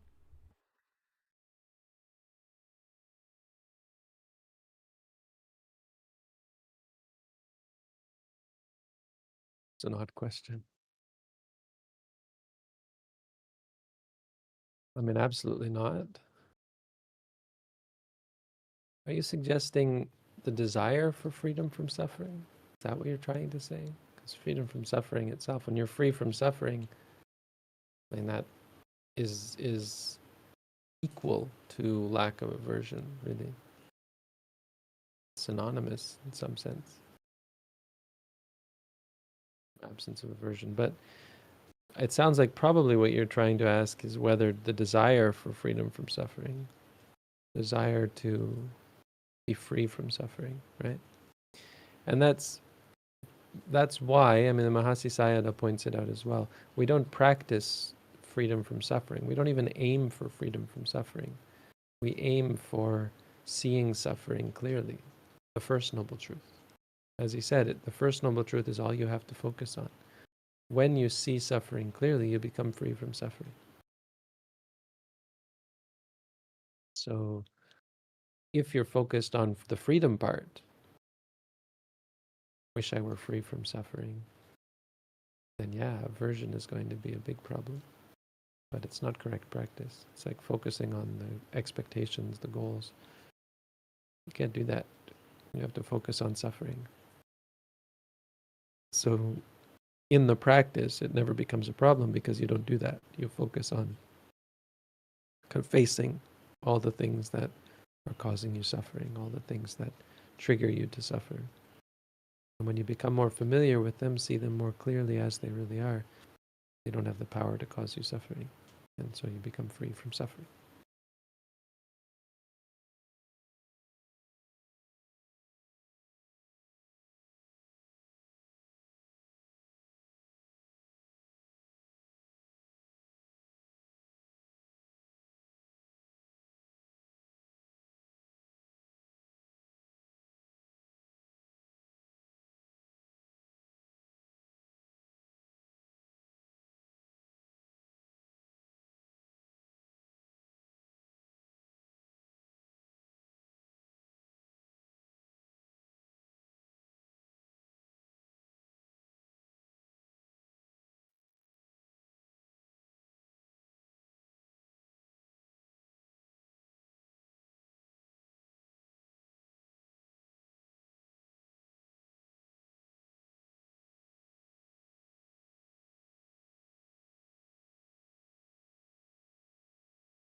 Bhante, the next question that we have: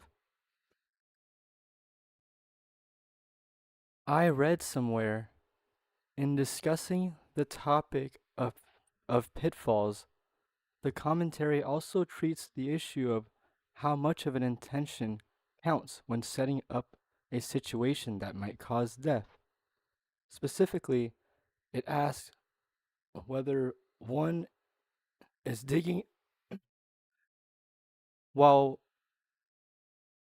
specifically it asks whether while one is digging a hole for another purpose, a passing thought that this hole could kill anyone who fell into it would fulfill the factor of intention under this rule, or whether this factor would be fulfilled only if the original purpose for digging the hole was to cause death. The commentary notes that opinions are divided on this point. but it sides with the latter position. What are your thoughts on that?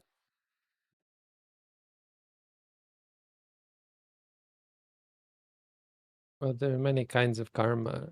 If you dig a hole and then realize that this could kill someone, and you think, good, I hope it does. And based on that, you don't do anything about it. You don't fill in the hole. You don't put up signs warning people away from the hole. That's also a very kind of bad karma. But no, it's not killing. If you dig the hole for the purpose of killing someone, and it does happen to kill someone, then yeah, that's killing. It's pretty simple. But it doesn't mean you get away scot-free just because you didn't have that intention when you dug the hole.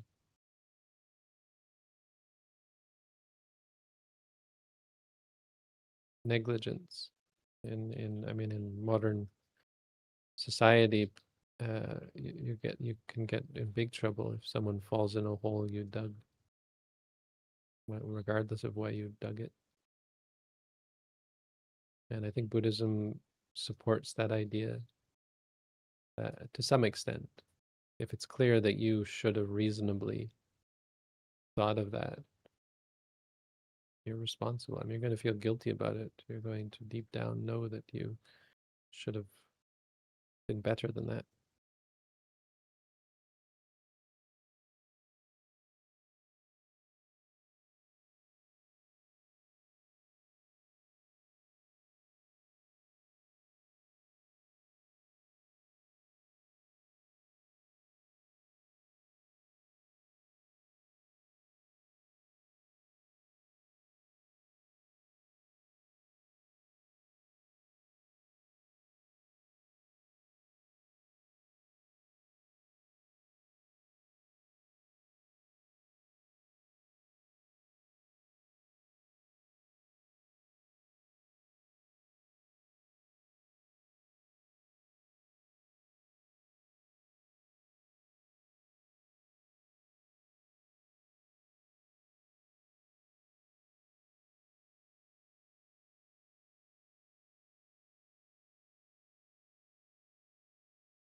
Ante, the next question: how do I get rid of the prideful, ego-boosted state that arises after I achieve or reach a high state in my meditation practice?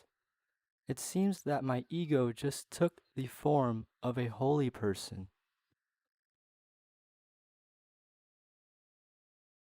Well, I'm kind of being tongue-in-cheek here, but I say it's typical of an egotistical person to ask how you can fix something. So to ask it in this way is a part of the problem. I was kind of tongue-in-cheek. I'm not really being serious, but it is part of the problem that you are looking at it in this way, and that's why you have ego, because you look at things in this way. I mean, it's common. This is how in ordinary society or ordinary people look at the world.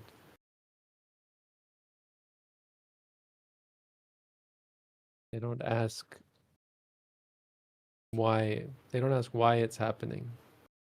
They ask, how do I get rid of it? So a better question for you, and look at why you're not asking this question, is why does pride and ego arise when I achieve or reach a high state? Because that's where the solution lies. Once you understand it, why it's happening, what it's like when it happens, once you have a better, clear understanding of the reality of what's happening, the problem is no longer a problem. I mean, the problem no longer exists. because your perspective is not one of ego, it's one of wisdom, one of clarity. But when you say, how do I get rid of it? Well, your premise is already wrong. You're already assuming that, you're assuming that you should try to get rid of things that you don't like, that are bad, and that you have the power to rid yourself of things as a practice, that there's a way you can rid yourself of these things. Neither one is actually wrong, it's just they're only technically right. Practically, they're not right. It's not right to try to rid yourself of things. It's not right to assume that you can fix, or it's not right to approach things in terms of fixing them. Buddhism is about understanding, and the true fix, the true solution, how you truly get rid of it, is by seeing it clearly. And another part of why we know that the way you're looking at it is wrong is because you phrase it as I. You know, how do I? What is this I you're talking about? How do I get rid of it?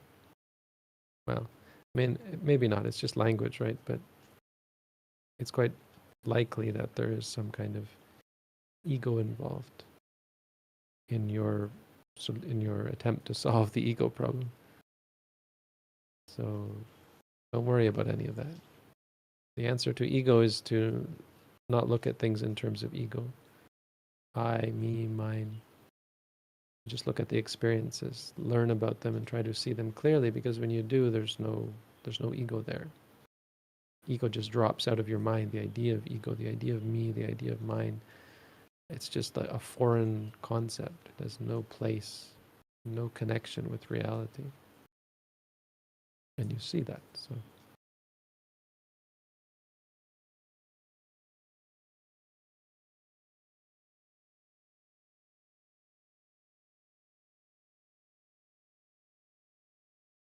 I mean, there's nothing wrong with question. Don't worry about if your question is wrong. I'm just going to pick them all apart and help you see better. I mean, when you ask a bad question, that's great, because I can help you understand why. It's not a bad question. It's just based on misunderstanding, which is great, because then we can help to address the issue. I hope I'm not discouraging anyone from asking questions. Don't worry about it. Ask away. Ask as long as they are well-intentioned, sincere. If you're sincere, don't worry about asking a bad question. Bad questions are when someone is insincere, faking or posturing, or maybe trying to trap me. If you ask a question, it's not great if you ask a question trying to trap the person answering, trying to stump them, maybe, or if you're just curious. Curiosity is not a great reason to ask questions either. But if you're sincere, that's fine. It's good. If you're sincere, then it's not really possible to ask a bad question. Bad questions become the means by which we learn the truth.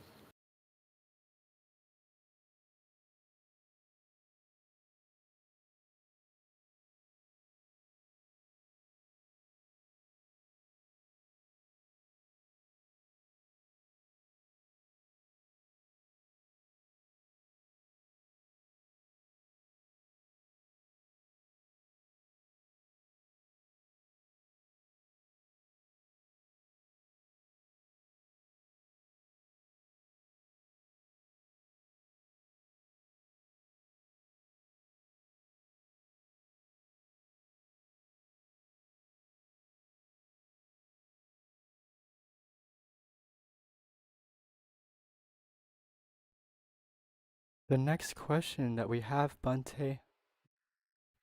The rising and falling is extremely boring, as is reality. I can't stand to even look at it anymore. The meditation is getting hard. Do I keep pushing through it? So again, none of these things is actually true. Rising and falling is not boring. There's nothing in the world, nothing that exists can be boring. It just doesn't have that quality to it. It doesn't have an innate quality of being boring. Boredom is a reaction to something. It's not what you want. It's the absence of what you do want. It's your reaction to innocuous experiences. Rising, there's nothing boring about it. It's just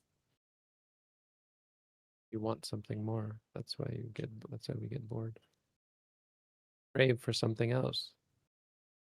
And that's good. It's good to see that. Focusing on the rising and falling will be good for you, because it'll help you see rising and falling is not the problem. That's what you're doing. You're imposing the fault onto the rising and falling, right?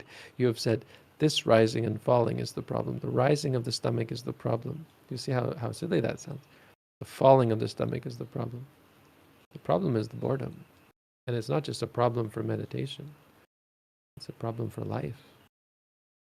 We just don't see it like that. Normally when we say this is boring, what's the answer? Do something else, right? Fix it. Fix that thing. That's not the solution. The solution is to free yourself from the potential to get bored. I can't stand to even look at it anymore. Well, maybe that one is fairly accurate. I'll take your word on it. But you can. It's not really accurate because you can. You're just not. I mean, okay, if you're not able to stand looking at the rising and falling, then you absolutely shouldn't, because you not being able to stand something, anything, is a state of mind, chock full of aversion. And so you absolutely should not be focusing on the rising and falling. You should be focusing on that aversion. I can't stand. That means you don't like it. Well, that disliking is your problem, not the rising and falling. Meditation, again, is never hard. That's just a narrative you're telling yourself. Meditation doesn't exist. Anything is hard. Anything conceptual has the potential to become hard. It becomes a boogeyman. Boogeyman means something that doesn't exist, but you're afraid of it. You make something out to be more than it is. Like a child lying in bed at night and they see a shadow in the corner of the room and they turn it into a monster. They say there's a monster in the corner of the room. Or they hear a noise and they imagine what kind of monster could be making such a noise. They turn something into something it's not. So meditation doesn't exist. It's just something you've created like a scapegoat. This meditation is the problem, or this meditation is getting hard. Because it's all concept. You're just talking about concepts. You're telling me a story. Your story is, once upon a time meditation got hard, or this happened that meditation got hard. But the reality is there's experiences and they arise and cease, and whatever was uncomfortable for you has already passed. You're now in the future. You're now in another reality, a new experience. And if you look at reality that way, nothing is ever hard because it's only moments. There can be no narrative of something getting hard, getting difficult, getting unpleasant. Things only arise and cease in a moment. That's all they've got. They've only got your attention for one moment, and when they're gone, they're gone. Do I keep pushing through it? This is your question. You shouldn't really look at anything as pushing through. Meditation isn't about pushing. It's about facing. You should learn to face. And facing is pretty laid back, honestly. It's not easy, for sure. It's a big challenge, but it's being challenging or difficult. Yeah, I mean, so when you say the meditation is getting hard, I'm nitpicking, right? But it is important not to think of the meditation in order to overcome that, because otherwise you get resentment towards the meditation, this boogeyman. But things being difficult, which is the essence of what you're saying, it's not a bad thing. You should stop pushing and start facing, and learn how to face, because it's easy to say start facing. You don't have to learn how to face without pushing. So don't try to push more. Try to face better.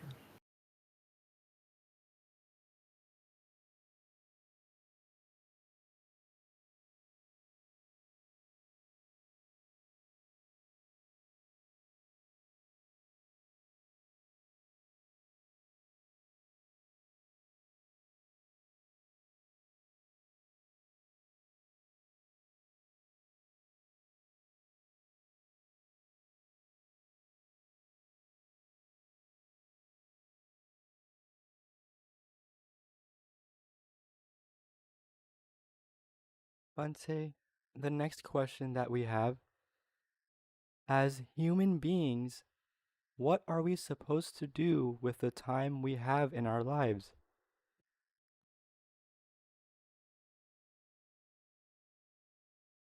That's it. Good question.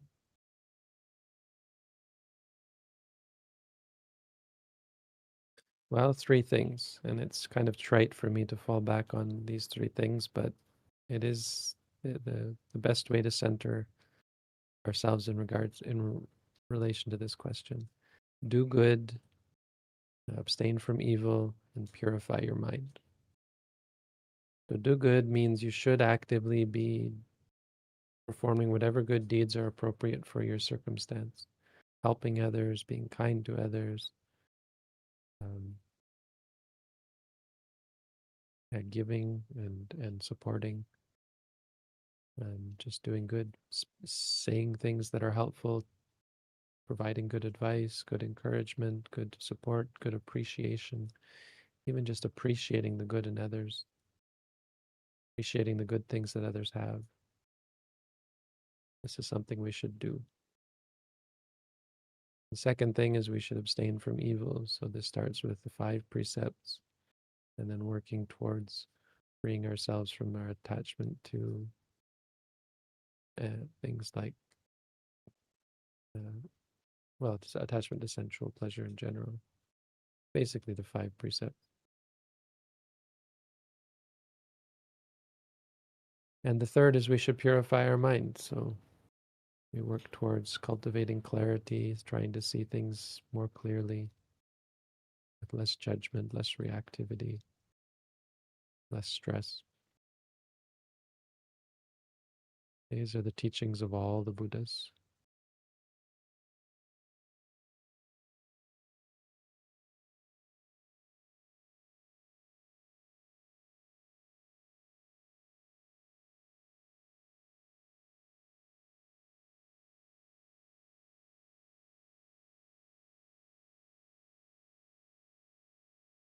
Bhante, the next question that we have, is it possible to meditate without repeating the mantra word, just observing only?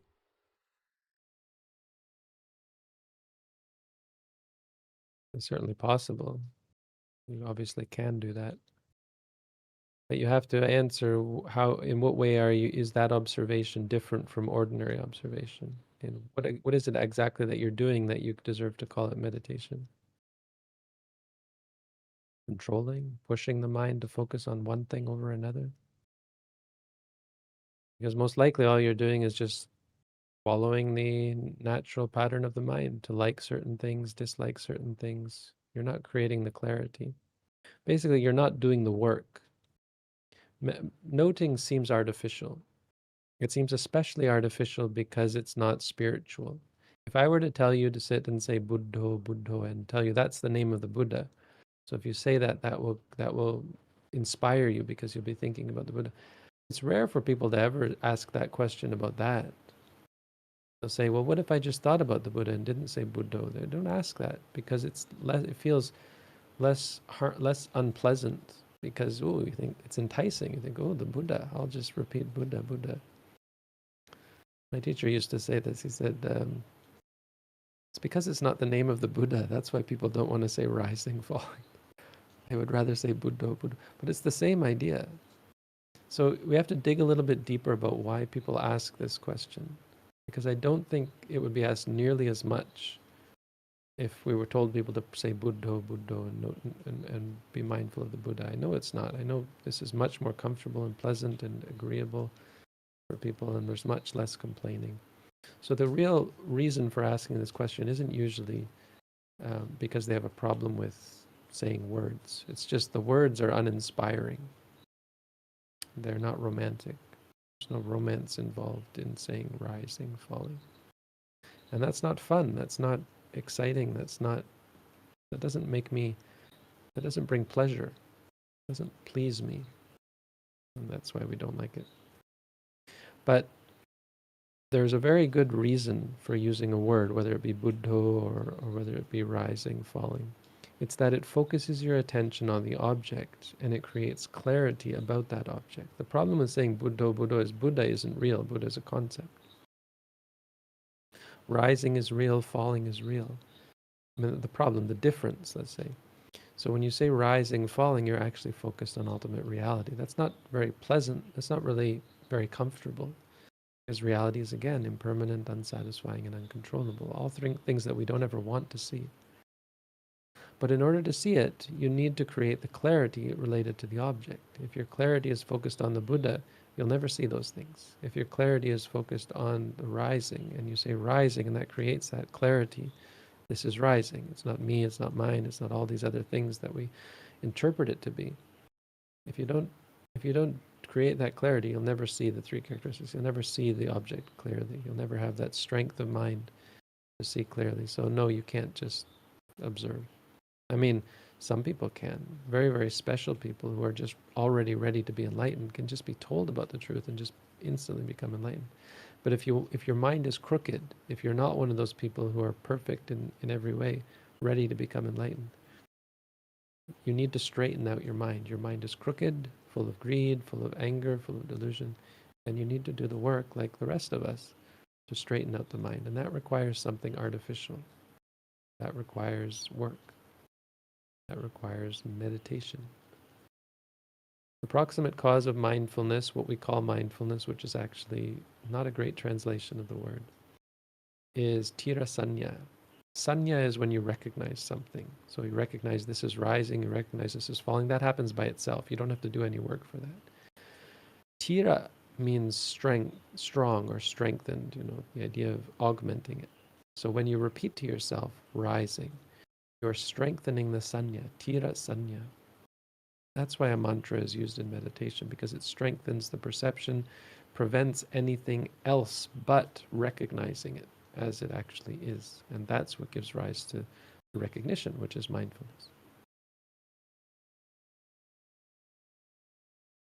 That's my answer to that.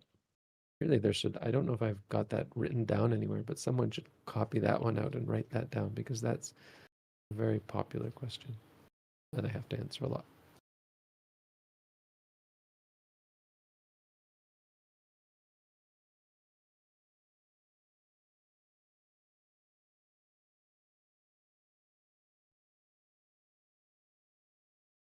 Bhante, we've reached the second hour, but there was a request if you can answer one more question.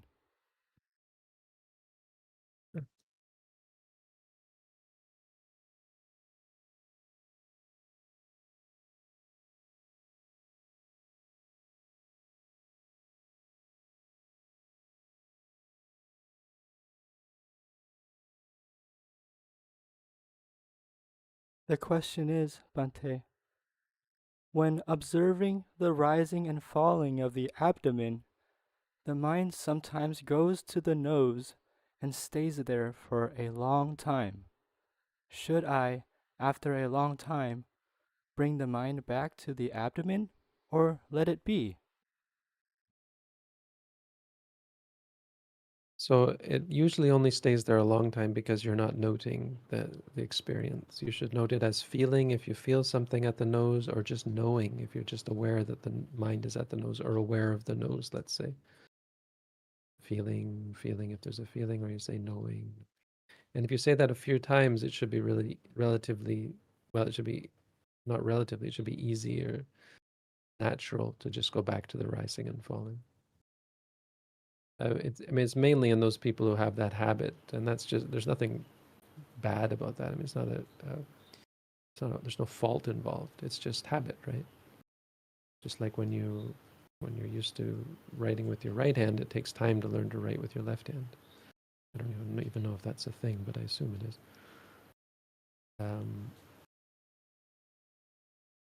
So yeah, it just takes time to learn a new skill, learn a new way of doing things. That always takes time. And you don't have to fret about it. You just note it and then go back. You do go back to the rising. You don't stay there for a long time. Even if you note a few times, you should just be able to immediately go back to the rising and falling. A reason why you might not is because your doubt If you think, oh, maybe the nose is better, maybe it's, some people say the nose is the way the Buddha taught or something like that, and that the Buddha never taught us to focus on the stomach or something like that. So what I'm saying is there's something else that is making it hard to go back to the rising and falling. You like it, or you doubt about which one is right or something like that.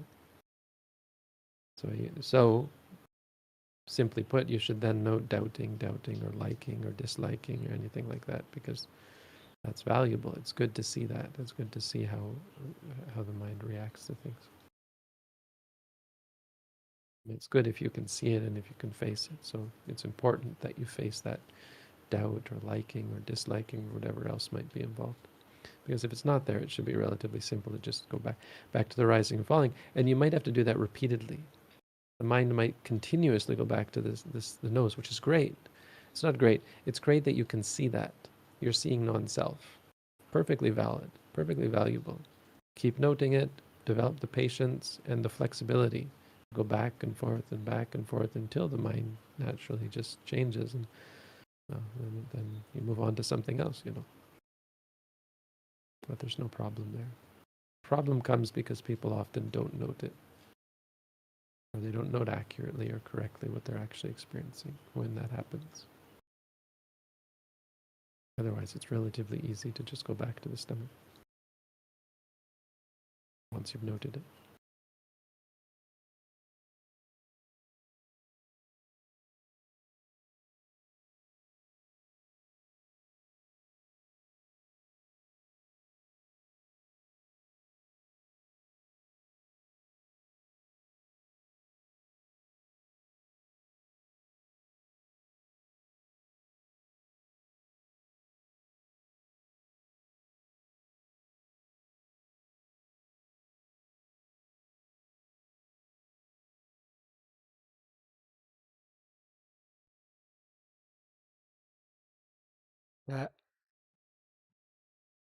That concludes our session for today.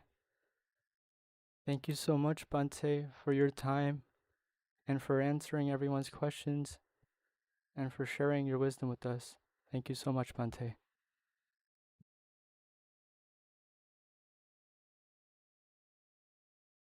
Well, thank you, as usual, to all of the volunteers. It's a little bit, this setup is a little bit more fragile now. We need the system to be in place. So the volunteers are necessary to make this happen. Without you, we wouldn't have the broadcast.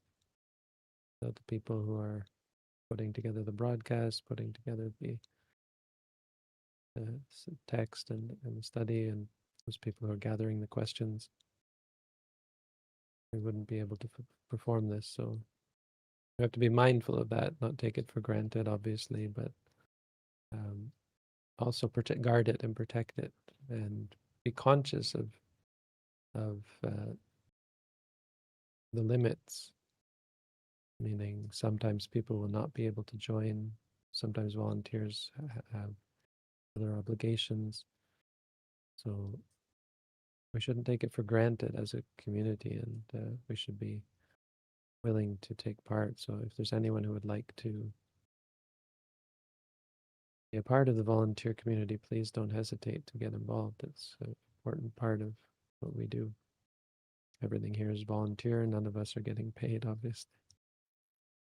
So I would just like to express my appreciation, as usual, to all of you. Express appreciation for those people who asked questions, all good questions, even the ones that must have seemed like some of them I thought were bad, and that's not true. They're just misguided, That's why you ask questions, because you want guidance. So don't worry about the nature of the question. As far as I could see, everyone had good intentions in asking their questions. And for everyone who just participated, there's no need to ask questions. Sometimes not asking questions is a good sign. It means you're already clear. You already know what needs to be done. So don't worry if you don't have any questions to ask. You're not lacking in some department. Just being here and taking part, just appreciating the goodness that we have here when we all gather together to study the Buddha's teaching and to talk about the Buddha's teaching and to practice the Buddha's teaching. It's a very rare opportunity. We have the rare opportunity to be born a human being. We have the rare opportunity to be born a human being in the time of the Buddha Sasana. Buddhism is still here. It's not always here. This great teaching doesn't always exist in the world. We have the good fortune to have sound mind, sound body, the ability to practice the Buddha's teaching, and we have the good fortune of having right view, that we want to study the Buddha's teaching. We're inclined to engage with the Buddha's teaching. We're inclined to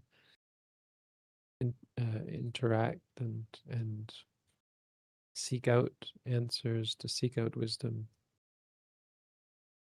seek out good things, to seek out peace and happiness and freedom from suffering. So by the power of all that goodness, the great heap of goodness that we have performed on this occasion, along with all the good that we have all done in the past, in this life and in past lives, along with the power and greatness of the Buddha, the Dhamma, and the Sangha, may all these things protect us, support us, guide us, and lead us to happiness in this life, strength, and long life,